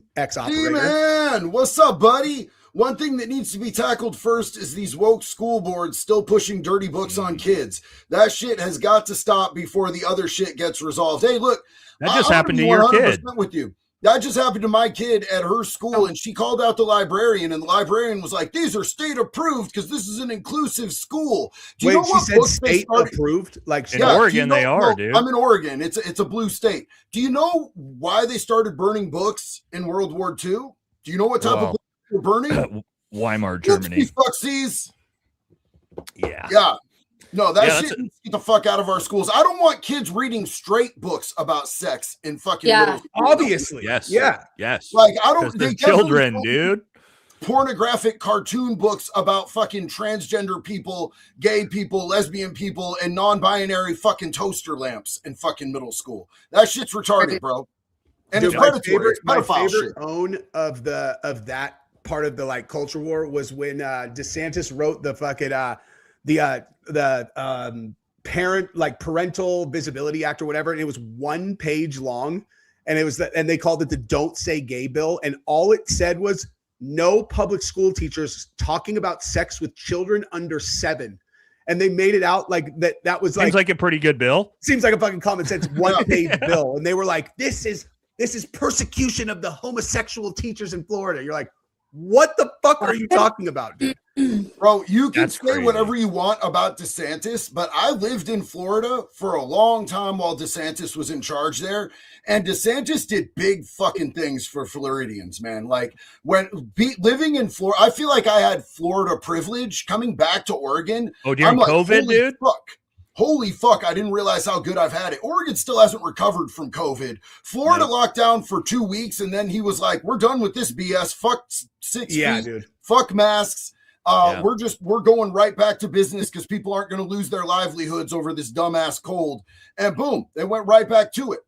DeSantis is the fucking man. If you say something negative about DeSantis in front of my wife, she'll be like, she'll just like not say anything. And then as soon as we get out, she'll be like, I don't like that fucking guy. I know grown high IQ dudes in Florida that call him Daddy Santis. The daddy thing is too much for me, but you know, people in Florida love DeSantis. They're all corrupt, dude. They all are, but if Dude. And DeSantis is a 7K MAGA bot, whatever, right? At the end of the day. But to your point, JD, is he actually was pushing through legislation and policy in Florida at a time when the rest of the fucking country was getting skull fucked. Mhm. Right. He wants to get away with property tax, homie. Like that's what he's trying to work on to be his legacy in Florida is he ended fucking property tax. They already don't have state income tax. That's G shit right there, dog. I handshook for everybody in Jacksonville. For everybody complaining about DeSantis as a governor, come out here to me and JD state in Oregon, and you could live under our governor and Or California. I can't believe you guys fucking live in Oregon, dude. That's so crazy. You find out real quick there's a big difference between DeSantis and some other governors. You know what I mean? Yeah. Dude, I You live guys in think a Republican could during win the governor in Oregon? Oh God, you did?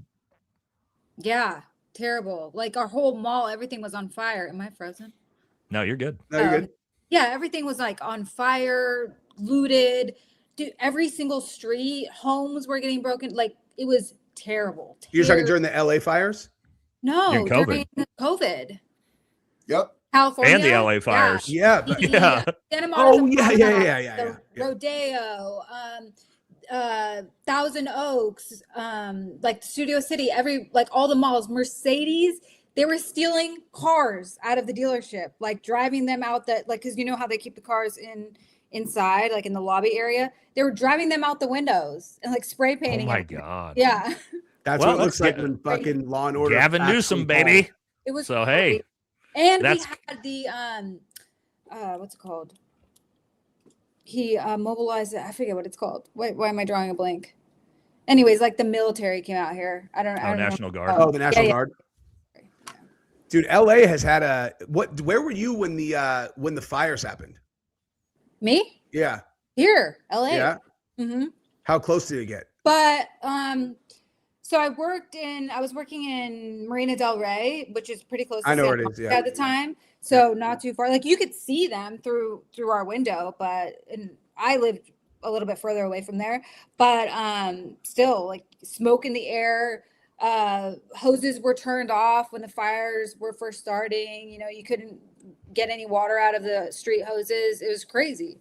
Dude, have you guys ever seen that clip of Gavin Newsom, baby. I was gonna say, have you ever Yeah. seen that clip of Gavin when he's getting interviewed and he the girl? is so excited that he loses control and he's all, yeah, we're gonna get that read. And like Rogan showed it a couple times because like Gavin just couldn't help himself but think he's like, I'm gonna make so much fucking money on these burned down homes. And that clip is fucking crazy. Is it the one where he's in the street, like in the middle of the street? Yeah, he's getting interviewed Yeah, on I the know side what of the you're street. talking about. Yeah. Yeah. Listen, here's another blatant difference between like how DeSantis ran Florida and I actually like fuck with it is that like DeSantis comes out every time there's a natural disaster and he tells everybody on the news, hey, check it out. If you come during a natural disaster and you think you're going to loot people's homes because they have to evacuate, we have a strict you loot, we shoot policy. I'm encouraging people that stay behind to shoot anyone who tries to break into their fucking home. And in California, or Oregon as well, they want you to bend over, spread your cheeks, spit on it, and let them get it. Apologize for historical racism if they loot your home. Yeah, exactly. And all of those things, people get confused, and the reason why I'm an independent and not like when I left the Republican Party and didn't join the Democrat Party and was an independent instead is all of this same type of fucking insanity. Where I'm just like, okay, well, I can't fucking sign off to any of this crazy bullshit, transing the kids and all the stuff you guys are talking about. I'm like, no fucking way. Yeah. You know? Yeah. All right. Somebody asked when the swamp will be drained. Trump's too busy draining Netanyahu's balls to drain the swamp. I hope he fucking just drains us out of the Iran war and we don't have Was to. I not supposed to say that, Nate? What the And fuck? all four of us are banned on YouTube, JD. Thank you for that. It's true. What you said was objectively true, but yeah, I wasn't ready for that. What I meant is I love our masters. And thank you for letting me be your goy. Israel flags in the chat. We love Israel. Israel's the greatest country in the world. We support everything they do. Please keep genociding the Palestinians. We support you. Thank you. So let's make sure we get that in the chat so the algorithm doesn't ban all four of us. Okay? Let's go. Bitcoin off to the races again, son. Bitcoin is? Yeah. What? I snapped That was it up. a I pivot. snapped it up like about a month ago. I was like, dude, I think it's about bottomed out. And I bought another one. What's it at right now? It's at 71. Like I think I might buy another. Yeah, that's a pretty good level, I think. Dude, it's because it goes like here, then it goes here, and then it goes here, then it goes here, and then it goes here. It's like it's about halved itself. So yeah, because it was at 125 when it was at its high, I think. Whatever. Okay, let's get a couple more here. I'm not sure who this is. It says Rick Robbins, 100% MAGA here. Vance and Rubio are up next. Positions interchangeable. Where's JD Vance, guys? Anybody see JD Vance for the last week and a half? Hey, Yeah, you know where what? has- Really mad that this whole war just He sunk didn't his want us to hand. go into Iran. He's missing. Why is he missing, JD? Because he doesn't want to be tied to this fucking war because he's never going to be president now. He voted against it. Tulsi voted against it. Oh, Tulsi's whoa, MIA too. JD, no, or Jesse, no. Tulsi voted against it. JD, why did JD vote against the plan? Oh, I just heard that JD and Tulsi were the two that voted against it. Right, but why? I have no idea. Tulsi voted against it because she's anti-war. We gave her a And she's hard a time. badass. At least she did. Why did JD Vance vote against the plan? Fuck, I don't know. Because he wanted a bigger strike than Donald Trump had a plan for. Are you sure? Is that true? 100% true. No way. Yep. JD Vance didn't think it was a big enough attack on Iran. So yeah. Good luck being president, buddy. You fat chud. Yeah, JD Vance has no path to victory whatsoever. really Marco is. Rubio is a little bit scarier because I think Marco Rubio he's going to be the front runner for sure. JD Vance, Dude, out. I wonder, like, if Tulsi runs, I will fucking throw my weight behind Tulsi for sure. Here's the thing, Tulsi. I do appreciate her being the sole.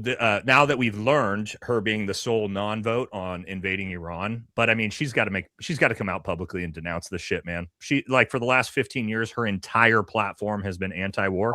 That's why I love Tulsi. I wanted Tulsi to be Donald Trump's vice, but she's got to come public and say, "Fuck no, I don't agree with any of this." Just being silent on this is not going to get it done. Let me pose a question to you in a complete, this is a genuine question. Like, let's say you're in her position and this is like just an operational fact that if you do that, for sure Trump's just going to fire you. And then why did she leave the Democrat Party?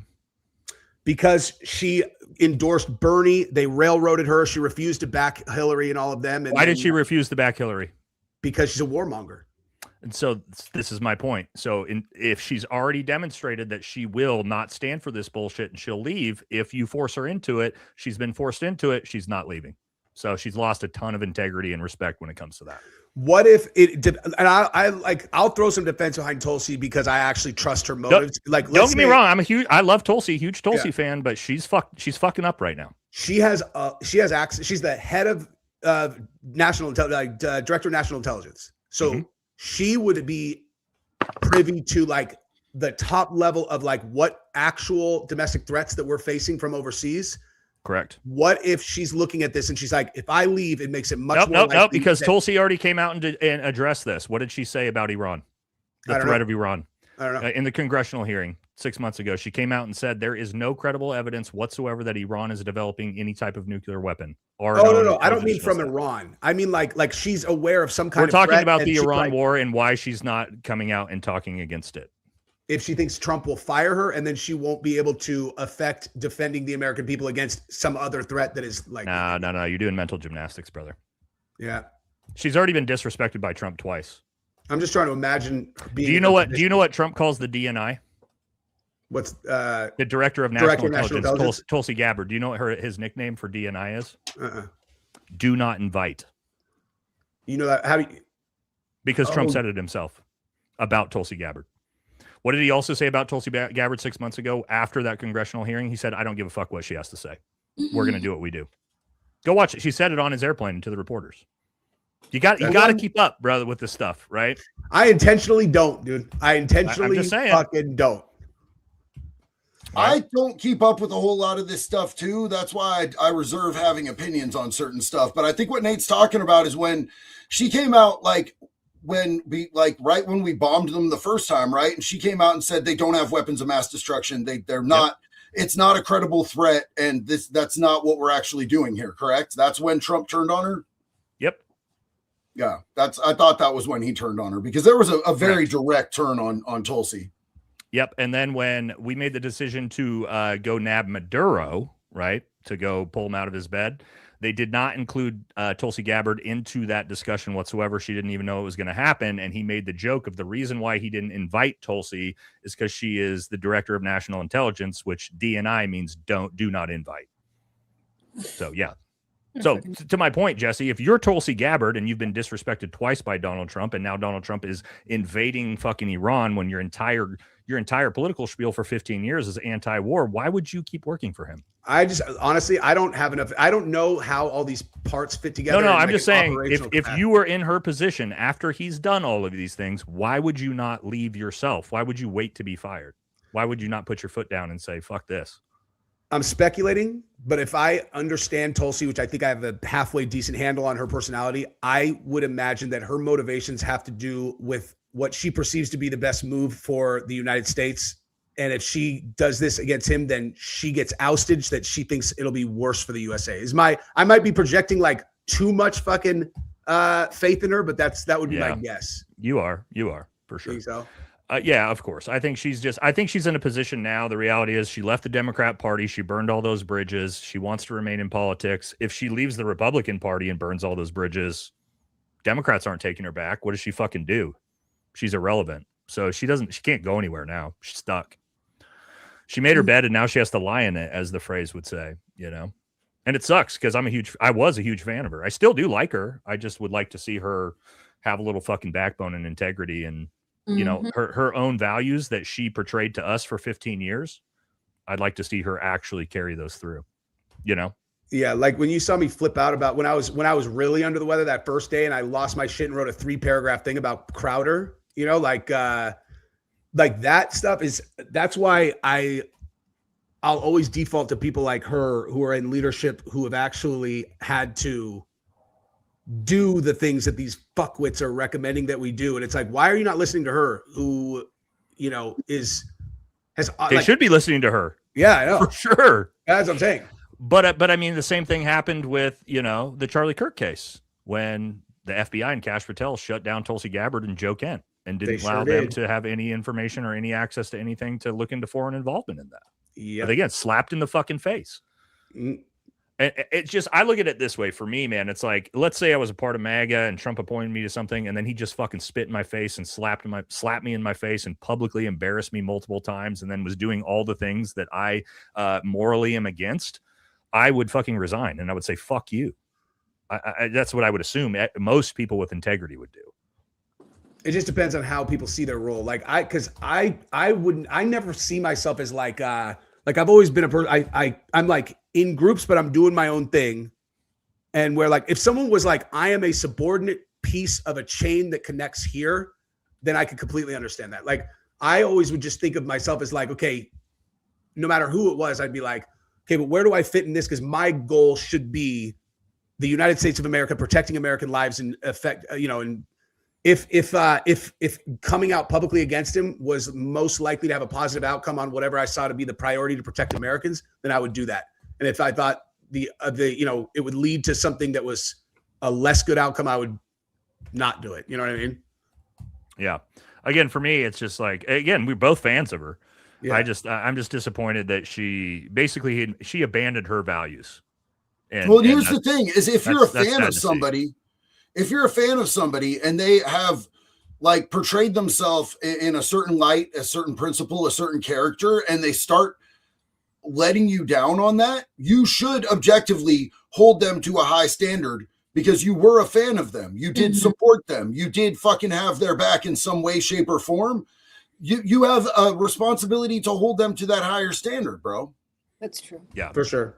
I would say in this case, she stood up to a higher standard than everyone else that was there. I'll know give what her I mean? credit. We do know she was the one dissenting vote on invading Iran Yeah. out of the administration. So we have to at least give her credit that on the backside when nobody was watching, she did her one little part she could do. Dude, that But must have again- been so disheartening for her going through that process, man. Can you All fucking of imagine? them, dude. Can you All of imagine? them.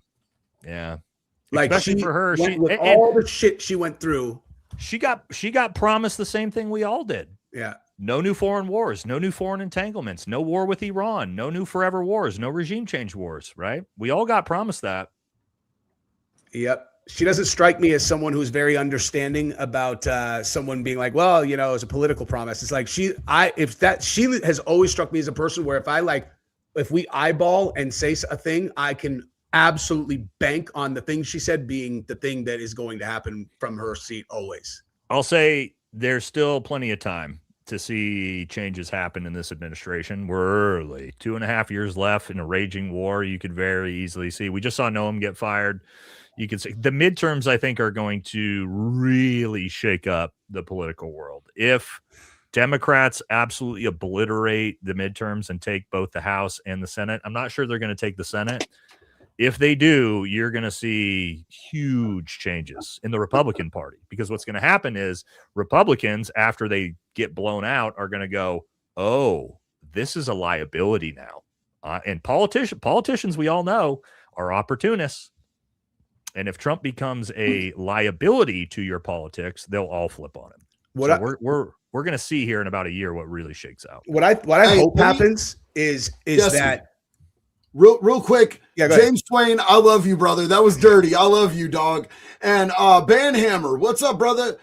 You know you guys are gonna hurt yourself trying to figure this mess out. I love you. Thank you so much for that Yeah, support. dude. Both of you guys are fucking incredible, man. I appreciate you. What do you guys think about the fact that there's 3 people from the administration that are now civilians living on military bases? Pam Bondi Because just they're moved to a getting military such base. credible threats. So isn't it like it's Stephen Miller, Rubio, and Bondi all had to move to secure unnamed military locations? Is that something that's happened before? Nate, I have you might no know idea. this. I have no idea. I hope that yeah. I don't know, think thing the I was gonna attorney say was- general's ever had to move to a military base No. to fucking because think they've been Nate getting threats. would know. And it's by people, not only is it from the cartels, but it's from Americans that are pissed about the Epstein files. No, but the cartels are not upset with the Trump administration. No, the cartels have completely. Go watch my buddy Andy Stump, his documentary series on. Oh, your buddy's a stump? I like that Yeah. guy, dude. I mean, I don't know, but I've always He liked just his did a stuff. big expose on how the cartels have basically figured out the southern border and now have essentially switched to the northern border in Vancouver, and all of the precursors are now going to Vancouver, and the cartel is now just bringing everything across the northern border. Canadian. So the cartels are not hurting; they're doing just fine. So there's no threat to Pam Bondi or Kash Patel from the cartels, from the actual country themselves, and a bunch of pissed off fucking Americans, Pam Bondi and Kash Patel, and they may have. But I would say this: if you're Pam Bondi and you are so bad at your job that you have to move to a military base, maybe it's time for a new attorney general. I think I that we feel like actually they do might her a see favor to fire her right now. like we might see a huge positive swing in the right direction over the next 6 to 18 months, because if we're right about what's going to happen here to end this conflict, there is a huge reshaping of just strategy inside the US government, where it's like these just a bunch of people making decisions, and it's like this time they will know that the answer to I'm not going to get what I want can't be press button, blow things up, because you're going to lose again. Yep. And it's and so if that happens and this ends up being you know, I think that could be like it could potentially be a very positive thing. Now, I will always acknowledge, I don't understand how all of the geopolitical fucking monetary policy stuff, BRICS, I don't understand all this shit to where maybe there's a much larger risk to that outcome to our way of life. But I think there's certainly an almost certainty that there's going to be a much, much less likely scenario of us attacking people after this shakes out the way it's probably going to shake out. We're finding out that the emperor has no clothes right now. And I hate to say this as a retired Green Beret and someone who loves the military, and I do absolutely love the military. I still suggest young men join the military. It's really demonstrating how potentially not as strong the U.S. military actually is. This conflict is. It's really, really ugly for us at the moment. It's sad to see. My buddy Ben Pappas, former Lieutenant Colonel MARSOC commander, did an entire episode about how the entire air campaign has utterly failed. And that's somebody extremely brilliant in the space. And so it's rough to watch. And again, if you watch Fox News and you're a MAGA, and I get it, you're going to think everything's going swimmingly. It's not. It's not good. But it's also a demonstration of potential failures in leadership and at the top, right? You put somebody like Pete Hegseth in charge of the military, you shouldn't be surprised when you can't pull off a new regime change war in the Middle East, right? Like, he's just not capable enough. He doesn't, he's just not somebody you would put in charge for that. And it's sad to see, man. And to your point, Jesse, when we show the world that we can't even regime change Iran, if you're China and Russia right now, you're going, oh, United States, you can't even fucking take Iran? Okay, guess what? Ukraine? Yeah, we're not leaving Ukraine. Taiwan? Okay, yeah, now Taiwan's really on the table. And so it's scary for the future of the world. And to your point with BRICS is another big threat, right? When we're actually reshaping the economic world, where maybe if we can pull the United States off the petrodollar and the reserve currency, all of a sudden the future of the world looks a lot different, man. So you're on to something for sure there, that this conflict could definitely reshape American foreign policy for the next 10, 20 years for sure. Like, what happens if we just take all the sanctions off everybody and we're just like, all right, guys, like, how about just free trade of energy, and we don't tell anybody who to buy from, who not to buy from, all of it. You know what I mean? It's like, I don't even know what that looks like. That's why I never even talk about foreign policies, because I know I'm smart enough to know that I'm too dumb to have an informed decision. Well, opinion, but that's also why I don't talk when we get on UFC chats. I just ask you what's going on. I'm like, hey, fucking explain to me, because that's your angle, right? We all have different angles. Or like, I wanted information on what the fuck was going on with laws with the pedo shit with Jake Lang, and I asked JD about it. You know what I mean? That's like, we all have our lanes. We all have what we're really following. If I want to know about Wes Watson, maybe I'll ask Danny about it. You know what I mean? Right. So, I'm smart enough to not ask about or not talk about the military, because I don't know jack shit. Yeah, facts. Let me say something really quick. I want to say thank you, Grumpy Knuckles. I love you. God bless. You always know what time it is, brother. Banhammer, you're very welcome for my service. And I see all these people now thanking me for my service. All it took was one fucking super from Banhammer, and now everybody's like, oh yeah, he was at Brandon Herrera's platoon. Here's another one. So my guy JD, a rock steady 11 Bravo infantryman, brother. Yeah. But yo, I just wanted to say, like, for everybody in my chat, like, imagine being out on the prison yard and you're the Woods, right? And you have this huge reputation, and then you go to take out like some pedos, and they whoop your ass on the yard. Yeah. You're fucking wrecked, dog. Then like the Mexican gangs are going to come for you. The black gangs are going to come for you. You're going to lose your fucking tables. You're going to lose your phones. You might lose your buttholes. And that's the situation that we're in if we fuck this thing up in Iran. And yeah, like Nate said, Pete Hegseth. Come on, man. I like a prison metaphor when it comes to Iran, dude. Losing buttholes. You're not wrong, bro. JD, because what's happening in Iraq? They're trying to overthrow the embassy. They just shot down a fucking U.S. Strato tanker. Did you guys see that in the last hour? No. We just had probably $100 million fucking aircraft shot down. So it's in Iraq, right? Well, that's not Iran. Well, yeah, because now fucking the rest of the Middle East is also going to wake up to this. So again, it's It's not good, man. Hey, I'll tell you what I do know is I can predict human behavior pretty well. And I watched Jake Paul and Trump's little fucking thing. And I immediately said, I will guarantee you that Jake Paul runs for office within 20 years. Guarantee you. Oh God. I think dude. 20 what years are is they- overshooting that shot. Is that what What we did they need? do? Oh, I saw I a mean, clip of them like that sounded like that was a fucking ringing Trump endorsement. That was endorsed definitely Jake Paul to run for political office. Last night, was it, Jesse, or yesterday? I don't know. They did like a. They did. I don't even know Last what night. the event was, but Jake like Paul, yes, Jake Paul, you're thinking of Jake yes. Paul, yeah. And he went out like What Trump am I brought Yeah, Jake I know- Paul I out know. onto a stage, and then Jake gave a speech, and it was like I just immediately epiphany. I'm like, oh, he's gonna run for office for sure. And I literally posted that on X, and then 2 seconds after I posted it, Trump kept back on the mic, and he's all, I see politics in this kid's future. It's like, I hope mean- not. I don't have anything against Jake Paul. oh, I like Jake. I don't yeah, either. I I don't just dislike him at don't- all, but I just don't think we need people like that running. I the don't country. either. Logan's Donald a Trump fucking was, scumbag, though. For the record, I Oh yeah. I don't like Logan's Logan Paul scum. at all. Jake's a good dude. All right, we got to like blow through some of these guys. We're not.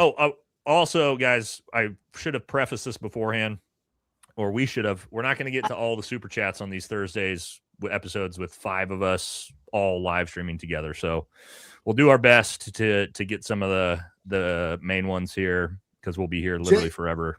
I don't. Nate, Jay Yeah. says the stratosphere was not shot down. It crashed, but it was not shot down. My poor face, man. So the first stratosphere that's ever crashed has just happened to crash in Iraq, and it's just a coincidence that it's right during this war. Or is you were told by our government that it wasn't shot down? I just want you guys to start thinking about things critically, right? A Stratotanker flies it's what refuels other jets. It's flying at 35,000 feet. Why did it crash?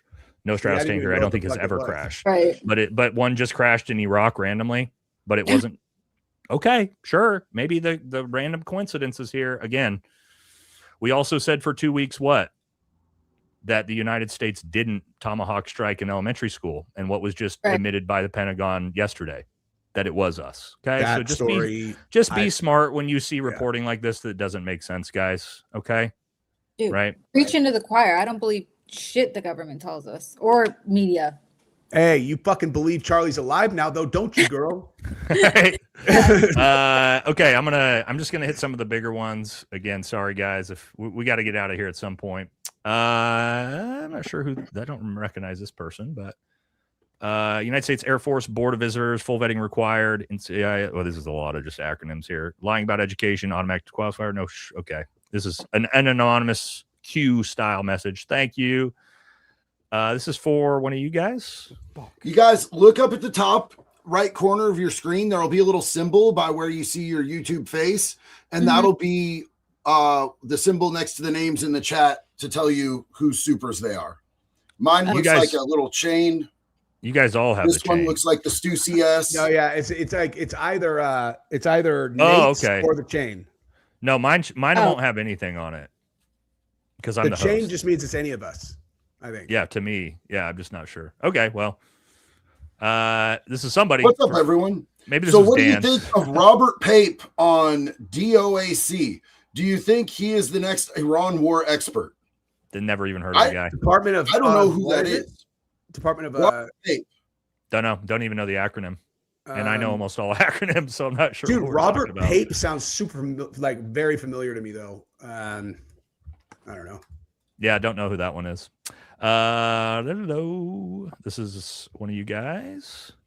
Golden Ticket Comics said, can you tell from the release pics of the bullets which one said, hey, fascist catch, if they are frangible? There's no release pics of the bullets. There's That's no release problem pics A. of the bullets. Yeah. And the pics of the rifle they released were pics of a random 30-06 that was not the rifle that they supposedly recovered. It was a fucking Reuters photo, and they said that particular photo is part of the central story of how Tyler Robinson's parents figured out it was him, which makes absolutely no sense, obviously, because how would the father say that looks like my gun when it wasn't his fucking gun that they released in the New York Post? And when you think about the story about related to the dogs not being able to find the gun, and then whoops, suddenly they find it, you go back to the fact that they didn't have a picture of the gun, and you go, maybe there was actual genuine complexity on how they could even get a real gun into the area. So that's why they didn't have a picture of it, is because they couldn't figure out a way to sneak it in there. So they just said they had it, put out the Reuters one, and that got figured out a month later. Yep. All that's true. And then to Jesse's point, yeah, we don't know what the FBI told us it said that on the bullets, but they didn't actually show us the bullets. Yeah. So, hey, that thanks, was pretty FBI. convenient. That's Pretty convenient. Hey, leftists did it. Leftists Isn't that did it interesting? for sure. Yeah. Oh yeah, Deadpool, Deadpool says, Kid, what up, homie? Wait a minute. There's a woman on the screen. Deadpool Kid, this is Danielle. This is our homie. She is awesome. If you're not following her, she's Daddy Wells. And you can absolutely find her channel. She does some great content, a lot of crossover as far as like covering the Wes Watson debacle. She gets into a lot of the really cool, grimy shit that's going on the internet, and she's a badass. What's I up? used to be deep in that space, Danny, right? On my other channel on American Thor. That might have been Me? before Are you talking to me? Oh, sorry. Yeah. I used to be I big in saw- the fake alpha male content for I've a while. seen a couple of your videos. Yeah. And then I Yeah. saw. I just don't have the time. Yeah, American Thor is the channel where I do all where I did all the content on like Wes Watson and Ben Azuli and all those. Oh, okay. Yeah. I've seen Danielle's Yeah. last two So videos funny. are super fucking good, dude. I haven't done anything in like 3 or 4 months just because I've been busy on the busy main channel. over but here. Yeah. yeah. and I the feel video that like- you did on the one that you I did need on to get fucking back into it, Akash's man. wife. There's so much good shit in that fake alpha Dude, male phase So right now. much. So much. I need to get back over there and start. I pumping- feel like pumping Ben out. Azuli simping for Israel hella heavy right now, like would go super Oh, I fucking know, hard. dude. 'Cause And he's and, out there Great just dude. with that. cheerleading. Yes. and the He's- top goy, dude. Look, he's dude, why going don't you go For fight in the Israel, war? then fucking Yeah. Lindsey Graham goes on little boys. It's great. Yeah. Yep, And yep. did you guys see his song that he sung recently? Oh, Ben Azuli. Not Ben, his recent one. Does he have a Ben's new one? song? his rap song. No. Oh, he's got another one. Okay, he did a rendition of the Blue Man Group. Do you know the Blue Oh, Man God. Group? Oh, Blue man. Man. He was like, I'm June. Oh, I Oh, saw that, dude. I no, saw gotta that dude. video. God, and watch it. Oh my God. It's Yeah, I got to get back over there and get into that. That guy, like, what do you think your diagnosis of that guy is? Because there's like something actually wrong with that guy. dude. I Oh, don't know. yeah. I was thinking about that the other day. He's for His- sure like a pathological Oh liar. well, his and, big stolen valor stuff about like his secret agent and all that, and then Clear unit. I exposed him for that, and then so funny. I talked to him one-on-one personally. I don't show DMs. JD's seen him, but he admitted to me that he's never been in the military and never Oh, served. really? Yeah. What did he say But, about it though? Hey, Like, well, what- hey, that must have been the shock of your life when he admitted Yeah. that. Yeah, well, he had nothing to say. He messaged me about like because his mom was being threatened. Do you remember that story? But anyway, I was like, I'm not talking to you until you admit that you were never in the military. And he was like, you're right, I never was. I was like, yeah, fuck, you, He's- piece of shit. He's a classic example of if you're gonna run a bunch of shit, why you have to have an E blocker, bro. His estrogen is through the fucking roof. yeah. Dude, All right, that's- Bobby I says mean, Ukrainians drove a truck full of drones to Russian targets. Not out of their own possibility. The same can happen here. Yeah, Oh, yeah. yeah. Drone warfare in Ukraine and Russia has changed the entire landscape of the future of warfare, for sure. And expect in Iran too. Now the Iranian drones, these Chinese drones that they're using, they cost $20,000. They can fucking blow up a skyscraper, and it takes us what $800,000 to shoot one down. I mean, that's just not, it's just not sustainable for us. And we're learning the hard way right now of like, oh, maybe we weren't prepared for some of these things. So, A little yeah, well, out of Bubblegum says, didn't someone, maybe Baron Coleman, have a guy send him an email stating that they deciphered with the help of AI? Oh, yeah. Someone did that, but it wasn't Baron. It might have been a guy on the screen. with Oh us. yeah, someone did that. Oh, That was Jesse. That was me. actually. That's Yeah, great. that's Jesse's story. And I it's know a- that. a big shot. So the stream I was doing right before I put sunglasses on and was yelling about Charlie Kirk being alive was with a retired. Oh, guy man, look at that that. Look did at the Trump 24 years daddy. in- He's mad. Yeah, he with Chris Pihota, who retired third in command in the FBI, about us uncovering a code in that thing and then running it up to literally the head of national security at the FBI. Literally, that's the last live stream from today. And I Big can dichotomy verify. in these two live What was streams. that like 4 months ago? You brought that to me? I brought it to you October 20th. Yeah. Yeah, Oh, I longer than told that that in my video. Nate's the first person I brought it to. Where I was Yeah. like, "Is there any chance this is fucking real?" And And there I was and immediately so- like, Yeah, probably. Yeah. The second I saw it, I told Jesse, I was like, this is not something you should put public. You should take this to the FBI. Hey, dude, Chris is the perfect fucking person to introduce. Oh, that's right. And then that's how you met Chris. That's right? how I met Chris. Yeah. I was like, yeah, we should probably bring this to Chris. Yeah. This is not normal. That was Jesse that found that. I was very afraid, like afraid. The first week, because it was like, who does this? Like, who would be behind a thing like this? It's like, and as of this moment, I know about it. Not very many people know that I know, but if they know, I know. Like, this is the kind of thing you get your fucking head blown off over. Yeah. Well, and I told you that, didn't I, Jesse? I was like, this actually seems like something we could get killed for. So yes, and I was already there, and then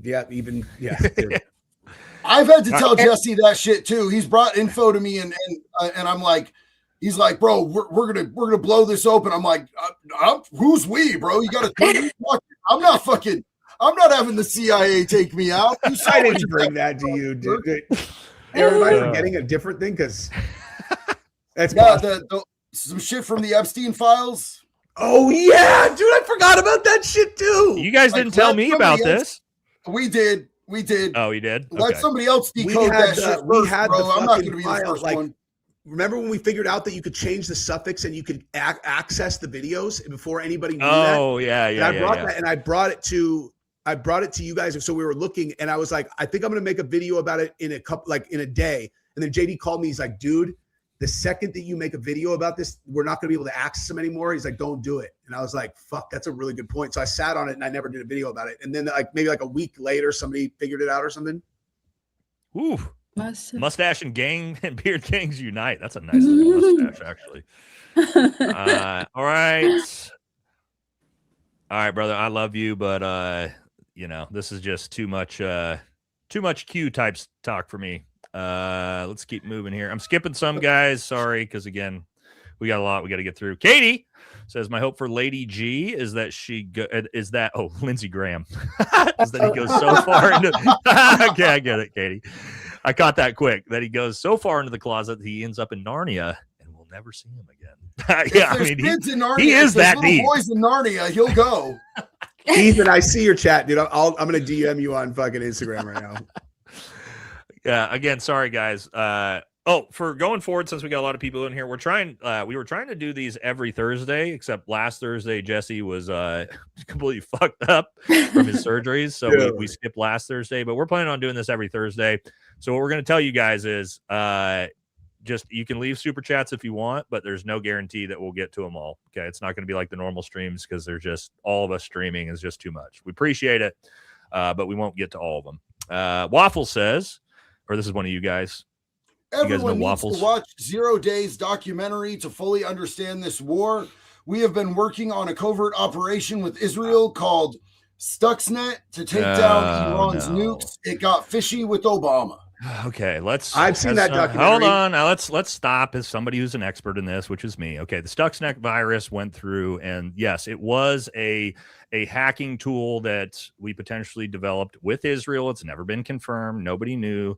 And yeah, what the Stuxnet virus was a virus that we basically let into the public. And we let this virus, it was a dormant virus, essentially go from computer to computer all the way across the world through everybody's computer systems. And it did nothing. It was completely programmed specifically to when it hit an Iranian nuclear reactor. And that way, when it actually got into that computer system, it actually overdrove all of the systems and melted down the reactors. Okay, so that was about 15 years ago that happened. This is not something, this is old story. Okay.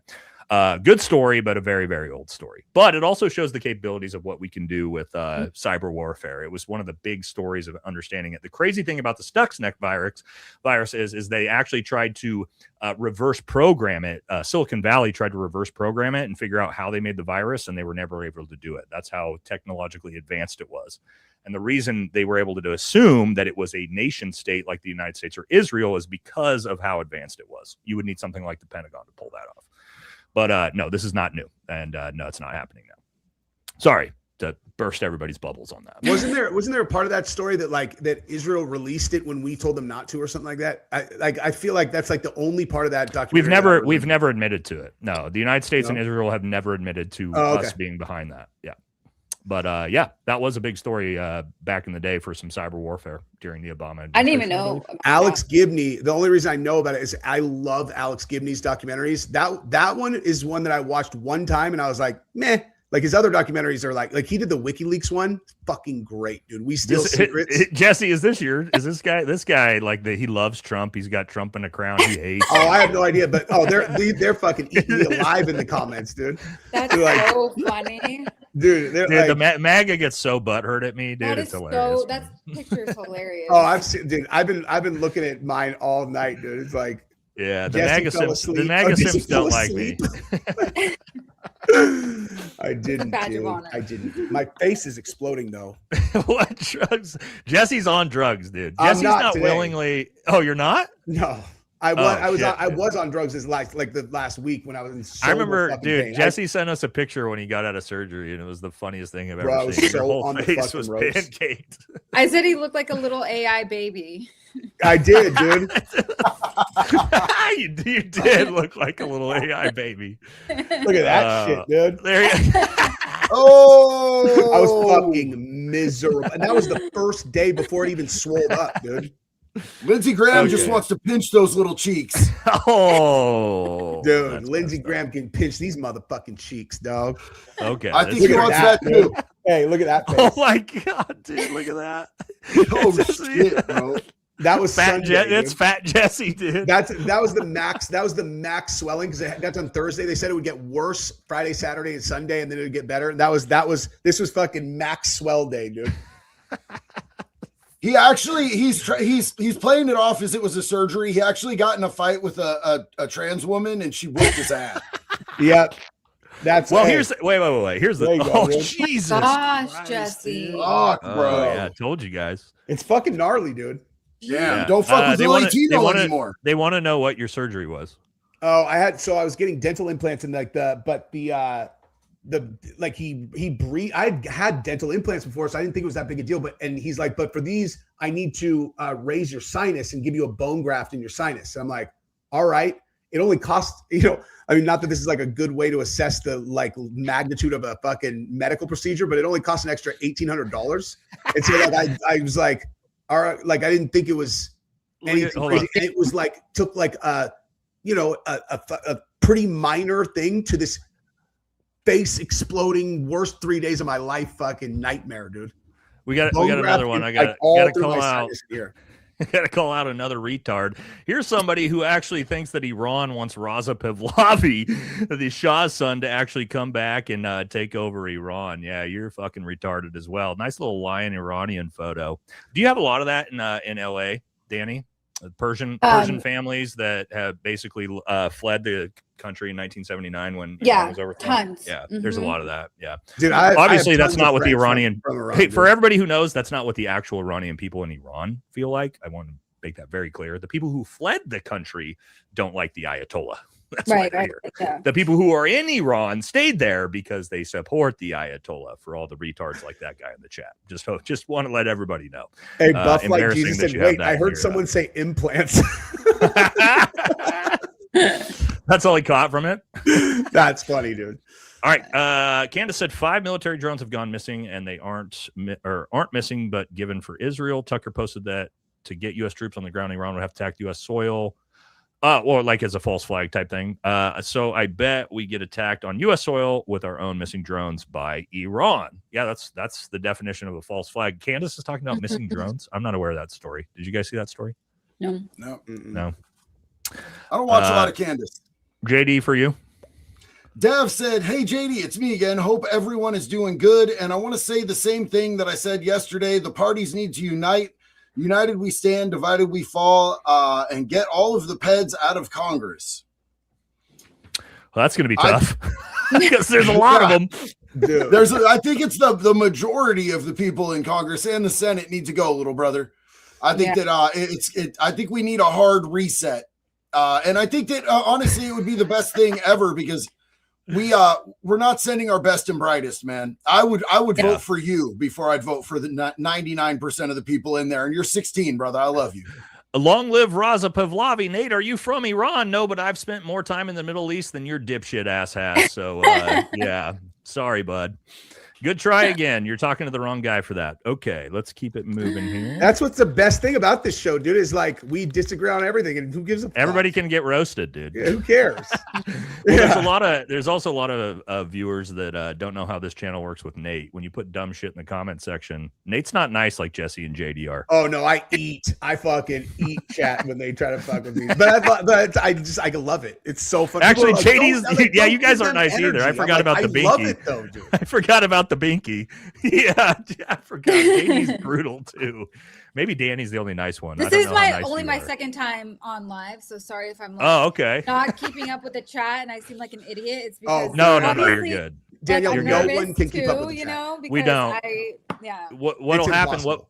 What we do is like as we talk, we just look over, and if you like catch a dumb comment, that's when you like bring it up and roast somebody for it. Yeah. So you're not watching everything. My first time ever going live was with Jesse. This is my second time, so obviously that's why I'm like kind of nervous a little bit ish. It's a lot more to fucking keep track of when there's 5 of us on at the same time. Oh yeah, and we have all our different audiences all in one chat box. Yeah.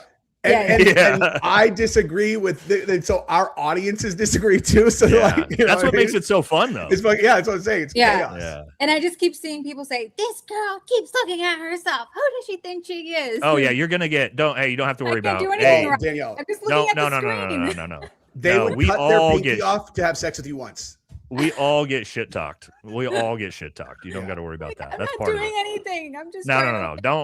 Don't worry about that. Can't worry about that. Oh wait, here we go. I'm not sure who this is from. Miss Gale. Is that for any of you guys? Maybe it was for Dan. No. Anyone else feel duped by Trump? You should. I wanted what's best for the country, so I vote for him. Still better than Biden. Is it? No. But what happened to no new wars and drill baby drill? I think I got played. Yeah. I mean, obviously Trump hasn't done anything he ran on, which is a big thing. But this is another one I talked about. Is Trump worse than Biden? Same. I don't know. See where we're at, guys? Like when conservatives are capitulating and going, "No, I don't know." That's not good. If you put me on the spot, I 1,000% would take Trump over. But if I put you on the spot, I would then say, "Okay, extrapolate on how." Yeah, but I thought we were getting a Nazi, right? and then we go. Ugh. I thought we were getting a Nazi. Everybody told me he was like orange Hitler. This is not very orange Hitler. Dude, not very orange Hitler of you, bro. We were sold a bill of goods when you said he was the a same white fucking supremacist. thing as before. Yeah. Sorry, I shouldn't yell. Hey, Nate, when Gabrielle joins, though, dude, you got to go easy because Gabrielle loves fucking Trump, dude. Oh, I could get her out of that, man. He's not going easy, dog. Have you ever seen Nate go? I've known him for 20 years. Really he doesn't go easy. I don't. Oh yeah, I don't go. Gabrielle, dude. If Gabrielle chooses someone she likes, like loyal to she's the ride bone. or die. DeSantis too. Grumpy Knuckles is right. He said, "Daddy Wells, you've been nothing but classy, listening well, and contributing in good spots." Amen. And I love you, Grumpy Knuckles. Dude, that's so. Remember, nice. hey, Nate, did you meet Grumpy Knuckles up in Portland? Maybe ask him. I don't know. I met like 20 30 new people when I was up there with you. Good I don't fucking remember dude, an Oregonian who's actually I might have. Yeah. But yeah, Danny, also when you're on here with us, it's a shit show and you're with like 4 dudes that just like you just got to bully your way into the conversation and not feel bad about it. Like if you ever want to say something, just keep talking. Okay. And then people will be like, all right, we got to shut up. Yeah. If someone talks over you, like never take that personally at all. No, like, I don't yeah. at all. Yeah. It's just that we're like this, especially this group of dudes is just a lot to deal with. Yeah. And Dan's such a more like cool customer. So he'll just be like this. Yeah. Dan's figured it out with the hand raise, but yeah, you just gotta bully your way in on times because we'll just, we won't shut up. Jank says the great noticing shall continue. Yeah, it certainly has. This is for one of you guys. Oh, whoever this is, they like your solo stream more than this. Maybe this is for it's got to be for Jesse or JD. It's not for me. or maybe we can scrap Danielle because Danielle has never live streamed solo and before. Dan's brand new to live streaming too, so it's one of YouTube. Oh wait, unless I'm just kidding. No, I don't. Has Dan done any solo live streams? I don't think he has he? No, because he just got set up. Dude, I got fiber. Dude, check this out. I got fiber 2 days ago. What's your upload? What's your upload speed, Nate? Did JD? Upload is like maybe 20 or 30, I think. Oh, I don't know. I have no idea. Downloads about 100. I have fiber though. My download was before my download was like, I don't know, like 400, and my upload was like 20 to 30.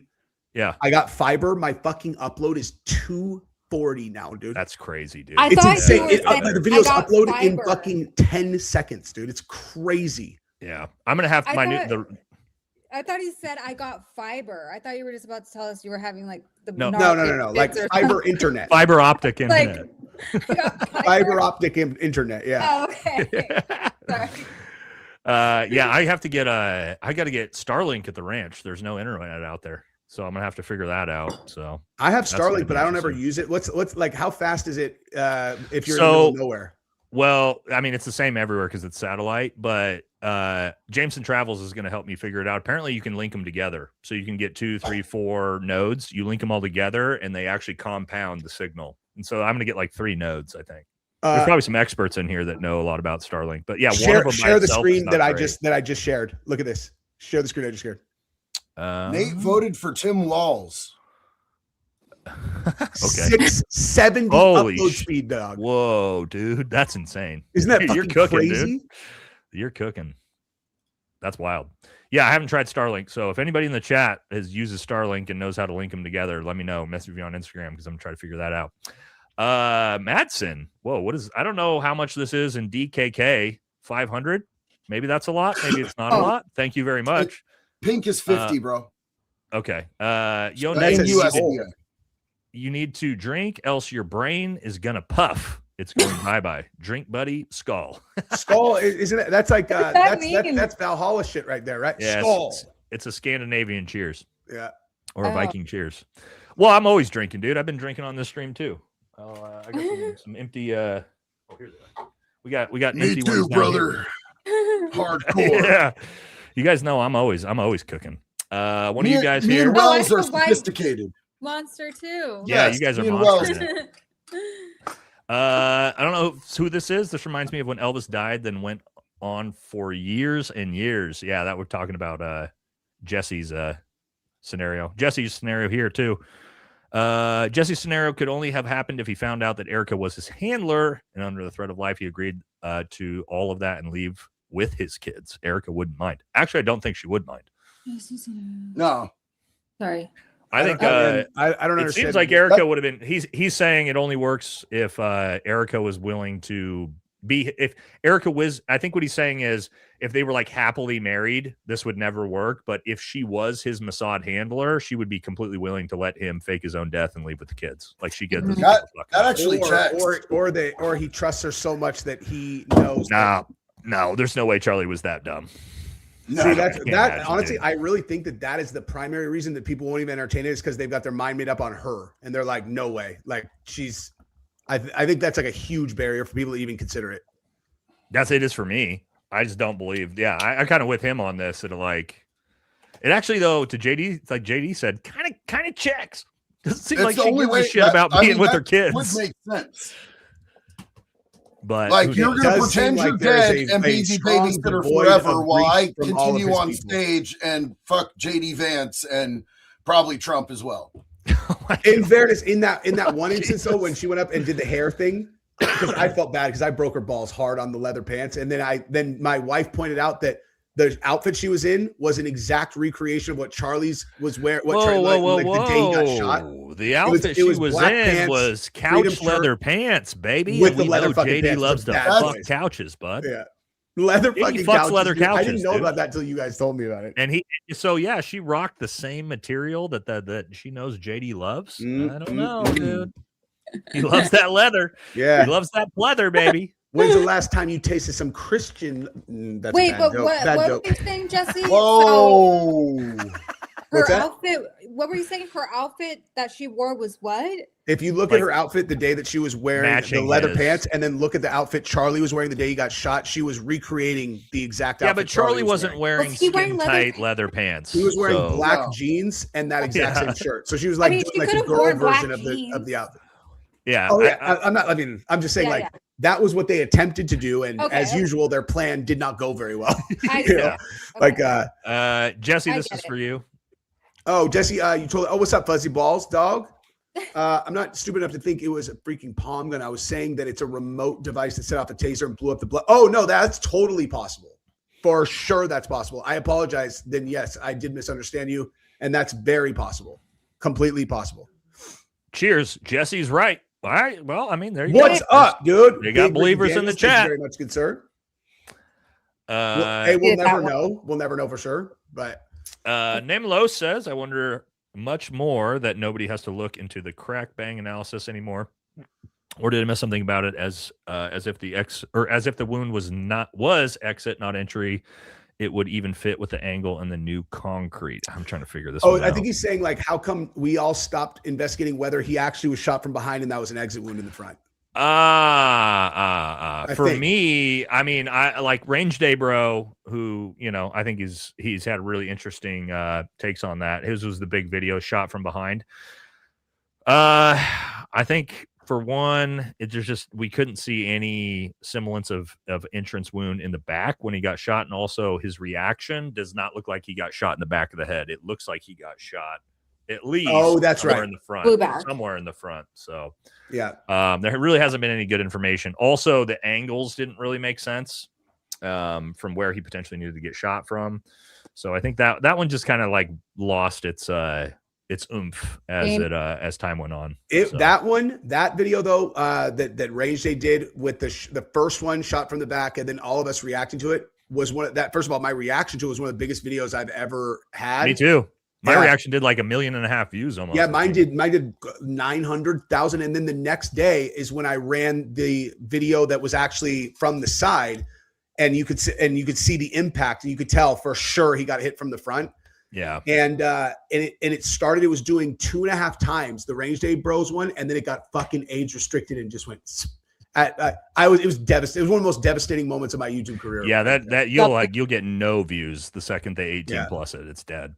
Yeah. Dead in the wall. I hate that shit so much. Plus, it dings your channel as well. They fuck If you you for a have while. too many of those 18 pluses, then they stop showing your shit. Like everybody in my community can tell you, they rarely get notifications for my live streams and shit like that. That's why I'm always, if anything gets 18 plus, I like literally immediately go edit everything out of it, get the 18 plus taken off, and then private it. That was Happening. such good advice you gave me on that, JD, by the way. Thank you again on that, dude. And for anybody who's a creator that's watching this, I'll just repeat what JD told me, which was so fucking smart. And he said, what you do is you go in, and instead of trying to fine tune, figure out what part was causing 18 plus, you literally it's a 20-minute video. You make it fucking 90 seconds. You edit the entire thing down to 90 seconds, and then you run it back through, and then they'll make it green, and then the damage to your channel will get reversed. So fucking smart. I would have never thought of that. Interesting. Yeah, they Videos just did don't it. take the ding because you don't know exactly what it is that they have a problem with, and YouTube can be a fickle mistress. Yeah. This is for one of you guys as a big one. I don't People know. should have their own thoughts. First off, that is comical, though. Second, y'all are just giving your perspectives on things as you see it. Absolutely, Treats. That's a fact. And thank you That's so what we much. do. I love you. Thank you for that big support. And listen, I'm not going to agree with everything that everybody has to say, like ever. Yeah. You know what I'm saying? But it's always love and respect. I know that I'm wrong a lot of the time. So thank you, Treats. I appreciate you. Big love and respect. The Best only thing you thing that can I'll die on the hill for is that fucking picture of Dan at the golf thing is the number one dating app photo of all time. Like if you polled it against other ones, dude. I'm not even Lindsey Graham, and it had me, I felt some type of way. Perfect Dude, put that timing. Yeah. Perfect timing. Nate told the most awesome joke about Lindsey Graham and CPAC. He has to retell it. Yeah, I said the only thing that gets Lindsey Graham harder than bombing little brown boys is the grinder meetup at CPAC. So that was the joke. Oh, God. Forced valor is absolutely hilarious. Yeah. I think I'm gonna hit Dan. I'm gonna hit Dan with a forced valor here later tonight. It only works with a certain kind of personality because there are lots of people you force valor on them. It would be the best thing forever for them. Oh, no. You have to do it that people are like have integrity. Yeah, they're like, whoa, like super upset, like, please don't do this. And you're like, now it's happening. Yeah. I had never heard about that or heard of that today. I never heard about it until they did it to JD. And I was like, that's the funniest thing ever. It's the most uncomfortable thing ever, dog. I'd rather use sandpaper toilet paper, to be honest. Dominar! Yeah, my dog. Shout out to all my fellow veterans and active duty personnel. A special shout out to all of those who made the ultimate sacrifice to make and keep this country free. We love you, Dom. Appreciate you, big dog. Great comment. I got about like 10 minutes, bro. We're getting there. We're almost done. Couple for Jesse here. Jesse, I still have that crazy story for you. Yeah, dude. I was literally trying to fucking text you right now and then I forgot what I was doing. Another one for Jess. Love Jesse, appreciate your content. Thank you so much, Cammie. This is my favorite conversation I've seen on the interwebs. Well, thank you. Harry says, dignified transfer question. Did the admin use the first 4 as a prop? First 4 landed Dover, 3-4. They marched 6 caskets off the plane. 3-8 is in the purpose to return fallen to loved ones. Well, not necessarily, man. So there's a lot of stops from Iran to the United States when you see transfers and handovers. So you're going to see ones most likely in Germany first, right? And then, or it depends on where you're going to get them. So not necessarily. But Donald Trump wearing a stupid merch baseball hat to receive those troops, that was a big fuck up. Dude. Sure. Wait, what was it? I didn't see that. He wore, like, at the flight line to receive the 6 dead soldiers, he wore a stupid fucking Trump merch baseball hat. And then Fox News aired a clip from like 5-6 years ago of Donald Trump at the flight line in a correct outfit because they were trying to provide cover for him for being disrespectful to military and dead troops. And they got caught for it. And Fox News, Fox News had to come out and apologize for that. Yeah, how they get caught? Like someone that was there, like filmed. No, because the filmed clip of Trump in the stupid fucking baseball cap was all over the internet, and then when Fox News aired it, they showed a video from 6 years ago of Trump standing there without a hat on in a correct outfit, as if that was the transfer. They knew what they were doing. They lied to try to cover for Trump because he had disrespected the military and those families. That's why they did that. Wow. And then Fox News obviously got drugged for it because everybody's like, what the fuck are you doing? That's from 6 years ago.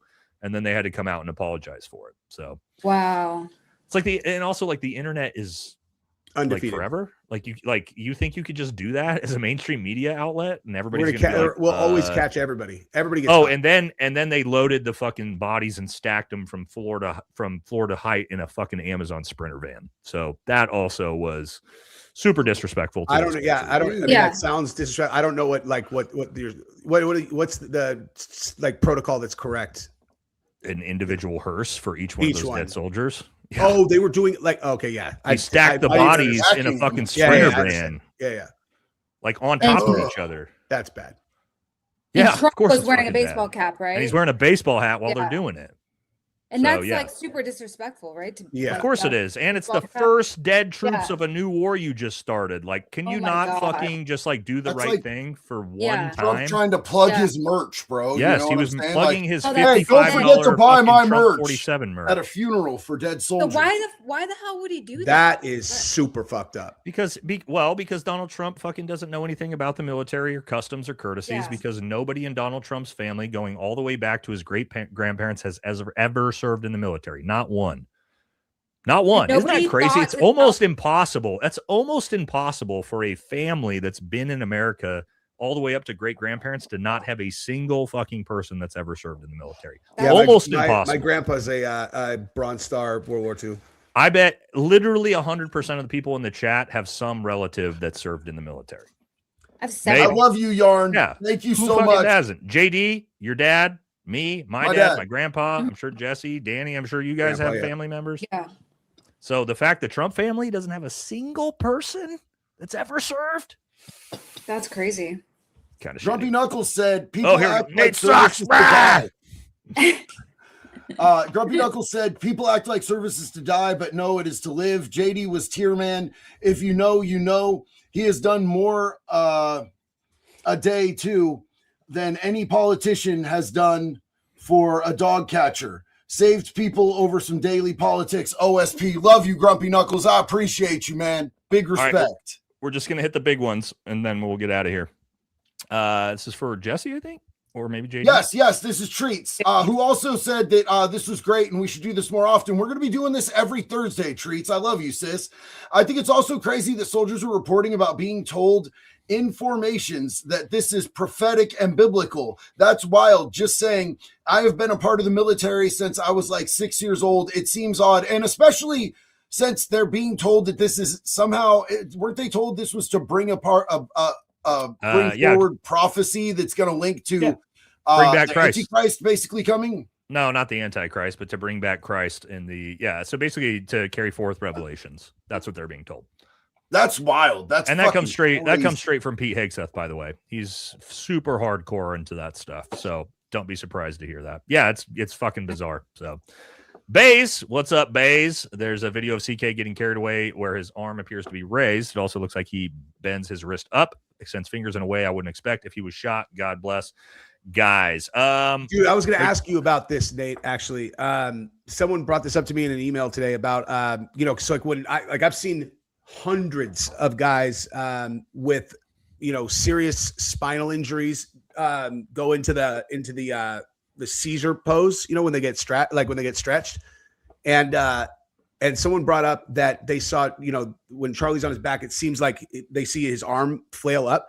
Mm-hmm. And I said to the guy, I'm like, you do see guys do that when they're knocked unconscious, but I have no experience with gunshot wounds, so I can't. There's two different types. There's decorticate posture, and I think it's a decerebrate posture is the second one, and they're two different injuries. One is to the upper cerebral cortex, one is to the lower brainstem. And yeah, to your point, like you see the dudes do this when they get knocked out, like they tense up like this and they go out. That's a decorticate posturing, and that's like a cerebral cortex injury. So like dudes that are getting knocked out in their heads or like hitting the mat. That's that's the same thing as getting shot in the cerebral cortex or the upper brainstem. So it's the exact same thing. You will see that for sure. Yep, that's pretty accurate. Bill Wilson, big dono. Thank you very much, man. Super generous. Says Nate, you're crushing it. Keep calling out the hypocrisy. It matters. Thank you very much. Thank you very much. For JD, I believe. Yes, this is my buddy James Swain. He says, "Where's your chicken soup?" Because everybody knows chicken. I love that Antifa chicken. Yeah, Antifa chicken, dude. I met the Antifa chicken. Well, I didn't meet him, but I was there when we were all fucking bum rushing him. This is a big one for somebody. Yo, that's my dog Banhammer. What's up, brother? You guys are going to hurt yourselves trying to figure this mess out. That's fucking facts. That's facts. Yeah, it's too complicated. Love you, buddy. Appreciate it.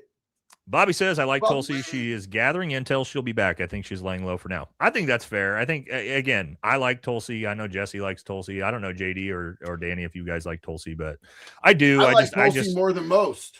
Mm-hmm. I just like my criticism of Tulsi is because I have such high expectations of Tulsi. I don't have any expectations for any of the rest of these dipshits, but I do for her. So I expect more out of her, I guess. Yeah, that's fair. It's in your like your key like focus, which is hers also too.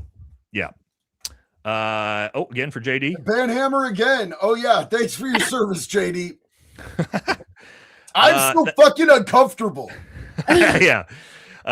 Thank you, Buff Like Jesus, for those Valhalla VFT memberships. Appreciate you, brother. That's one of my mods. JD, yeah, this is mine, but JD, your service record puts us all in Bush League. I need you to put a debate to bed for me, which is which unit is best, the 82nd or the 10th Mountain? Oh shit.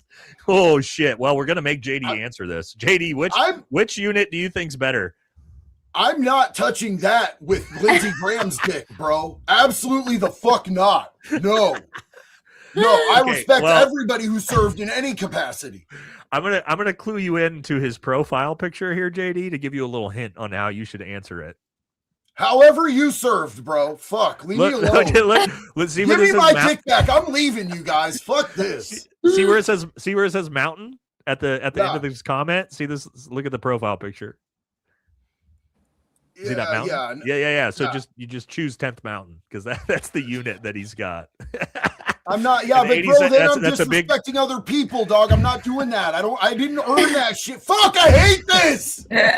Oh. Hey, Robert Farmer said he's like, you could see the screen in my glasses. I know. That's why I don't be perusing any naughty sites while I'm doing this shit.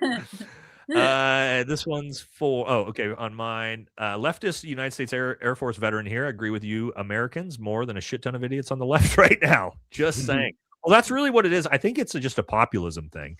I think you have like the America First populism on the right and the left, and then you have sort of the blue MAGA, red MAGA in the center sort of the left and the right. And so I think a lot of populism agree. A lot of left, like populist left and populist right, agree on a lot of things.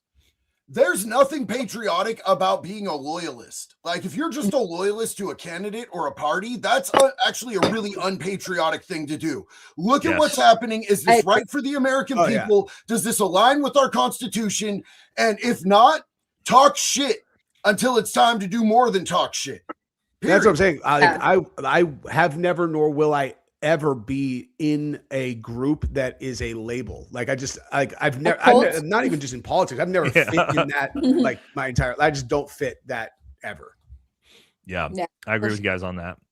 Much love, VFT. I just started a YouTube myself. Well, good luck, brother. Good luck.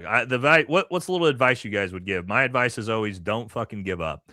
I think that's what, like most YouTube creators, they just give up too early. They think that it's going to be this easy thing, and it's like it's not. I mean, it's usually it takes a grind. My YouTube channel, we kicked off kind of fast, but I was at like 30,000, 40,000 subscribers in my first year, and then did 400,000 my second year. So like, and that's going to take a grind. Fast. That's like super fast, and that's fast. Yeah. So you just got to keep grinding. What I always tell people is like consistency. Is like it's going to be such a long and arduous grind that how you think about the goals that you set is critical, and the goals that you set should not be, they should always be things that you can control without any external factors. So you don't set a goal of having a certain number of subscribers. You have a goal of how much content you're going to do each week for 2 straight years, and you never make exceptions fucking ever. That's good. Yeah. JDU, I know. I mean, you're fucking above all of us. Fucking consistency. Fucking do what you're gonna do. Set a realistic goal, whether that be making 3 videos a week or whether it be making 100 videos a week, and stay with it. The algorithm absolutely rewards consistency. If you keep at it, and just for my thing is do it like you fucking love it, bro. If find a genre that you love, that you're passionate about, and then obsess over that shit, bro. Feed it every day like it's your fucking baby, and you will find your community. Don't just look at numbers. Fuck numbers. Numbers don't matter. I mean, it's super cool to know that I have like 1.7 million, but each and every one of those is a person. They're a person that I somehow connected with. You're going to find your tribe. You're going to find your community, but you have to be consistent so that the algorithm will push you out, and it will reward you for the work that you do. The more you work and the more consistent you are, the faster it's going to come, the bigger you're going to like be able to get pushed out there, and the more you're going to find your community. Period. And absent consistency, you can't succeed. Like it cannot be done. If you don't like it can't, because the algorithm, that's like a bar that the algorithm itself sets that you have to be above to be considered to get, distribution. Danny, you got anything for you? That's so crazy, because that's my number one. I know it's the number one thing you need to do to grow, but it's also my number one issue is consistency. So obviously, I agree. It's just so, it's hard to stay consistent sometimes, but there's really you just overthink your content. Excuses. I know. Your content's always good. It's always good. I'll get to the point where I'll film a video and I'll edit it and I'll just be like, I don't like that. I'm just not going to post it. And then I'm like back to the drawing board, It's not like the videos I post are magnificent. There can just be like one little thing that bothers me about it and I won't post it. I don't know why. Listen though, some of the videos that I've been like, fuck, I shouldn't even post this, have gone the hardest. The absolute hardest. And like, the opposite of that, like, this is embarrassing. I'm not going to post this. And then I post it and it's like, boom. And then I'll work so hard on something, like spend like days just ruling over it, editing, re-recording, getting it perfect. And it does dog shit. Numbers. That always happens. Just put it out. Put it out. See what sticks to the wall. It's all good. And sometimes sometimes I'll work so hard and be so that when I actually watch it back 2 days after I drop it, I'm like, this is not better. This is like I worked it and it made it worse. Like I obsessed too much and it made it not as good. Actually, I think sometimes. Final thing I tell people is they think this is going to be some easy job that's like doesn't take a whole lot of work. I'm sure you guys do. I spend more time on this shit when it comes from like researching, finding clips, memes, putting videos together, editing videos, live streams, like 70, 80 hours a week. So probably for me. And I've done consistency wise, I put out 3 to 5 videos a week plus 2 live streams for 2 years straight. No time off, no ever like that's you guys edit your own. You got to be ready for that. I do everything myself. Everything myself. I have someone who cuts my shorts and then posts on a couple other platforms, but that I have that's too. The only thing. Yeah. But for the most editing, part, like own videos. It's way more work than people think. If you want to be successful, right? If you want to just like have a channel and put some content on, that's one thing. If you want to make it your full-time job, it ain't like you're going to be like, oh, I work 20 hours a week and now I'm a YouTuber. It's like, nah, dude. Do you guys, all 3 of you, post videos every day? I post almost, yeah. I try to post 2 a day, 5 a week usually, and 2 a week, and then 1 the others. At least. I usually do probably 5-6 videos a week, and then 2 like probably 4-hour live streams a week. Sometimes. And you too, JD, you post it every day. JD posts JD fucking posts more than all of us, dude. I and post live all day, every day, but a lot of it is shorts. The majority of it is shorts because I'm super ADHD, and it's easier for me to go and then sit there and. Well, hey guys, we're gonna walk you through this in a coherent manner because my brain, like I'm a ferret on meth in a microwave. JD did 187 million views in a month on one platform. Why do you get away from these people? What's the problem? Oh, well, they're mad because I've succeeded more than their entire bloodline in life, right? I'm a retired Green Beret with a master's degree and a giant YouTube channel. I've succeeded at everything I've tried. My wife is gorgeous. I've got a great life. And yeah, like little butthurt MAGA simps like that, they don't like that. And it is what it is. You know what I mean? So no big deal. We don't get offended by the little chud dipshits. It's always good practice to listen to someone you disagree with and try not to get mad. There's no benefit to getting upset at people who have a different opinion. Couple more, then we got to get everybody out of here. All right. Hey, Jesse and Nate. I'm sure it's the one of us. Hey, Jesse and Nate. Sorry, I don't know the other two, but I finally realized I released an album on Spotify. Just research Redcon 1, a song called Shabbat Shalom, featuring. Okay, I gotta probably actually look this up just because. Erika Kirk, hell yeah! Okay. I feel like someone sent that to me. I'll check it out for sure. So everybody in the chat, go check out Redcon 1's song. Shabbat Will Shalom. do. That sounds hilarious, actually. JD and Nate for Dictator. Hold on, that was Grumpy Knuckles. What? Where'd Grumpy Knuckles go? He was we're not there. We're not there yet. We're not there yet. Okay. JD and Nate for Dictator and Vice Dictator. I'm so JD does look like a fucking a third world country dictator for sure. Yeah, we could, dude. We could be the dictators of like Albania for sure. Me and JD together. Yeah. Dude, JD looks like the fucking dictator of Chechnya. Like he looks like the actual dictator of Chechnya. Fuck, he does. He does. Do it, dude. Yeah. You guys remember that movie Idiocracy? I could be like the white Camacho. Grumpy Knuckles. People act like service is to die, but no, it's to live. JD was a tier man. If you know, you know. He has done more in the I think we read day that room than any politician has done for a dog catcher. Save people over some deadly politics. OSP, man. Hey, that's the thing, man. It's like Grumpy Knuckles knows because we served time together, bro. That's my homie right there. Okay, if we really didn't read that, then I just had one of the most insane deja vus of all time. No, this is the very end of the super chats, man. We did, but we didn't. That is fucking okay. So I need to go get my head checked. No, I've just been going one down the line. Logo, but no. Comment? No. Huh. I don't think so. No, I need to go tell my oral surgeon. I'm like, hey, I'm having a side effect. I'm remembering things that never happened. Brody says, get that studio finished. Need some in-person interviews. Candace been dropping some fire about EK ties to Romanian Angel and Epstein. A lot of signs pointing to military Mossad-controlled government. Yeah, so we move into the new place in 2 weeks, and then I'm building out the podcast studio. First person that'll probably be a collab on that is JD because he lives 10 minutes away from me. So me and JD will definitely be in person. Shit, I might have JD come out and we just we'd be on the same one together.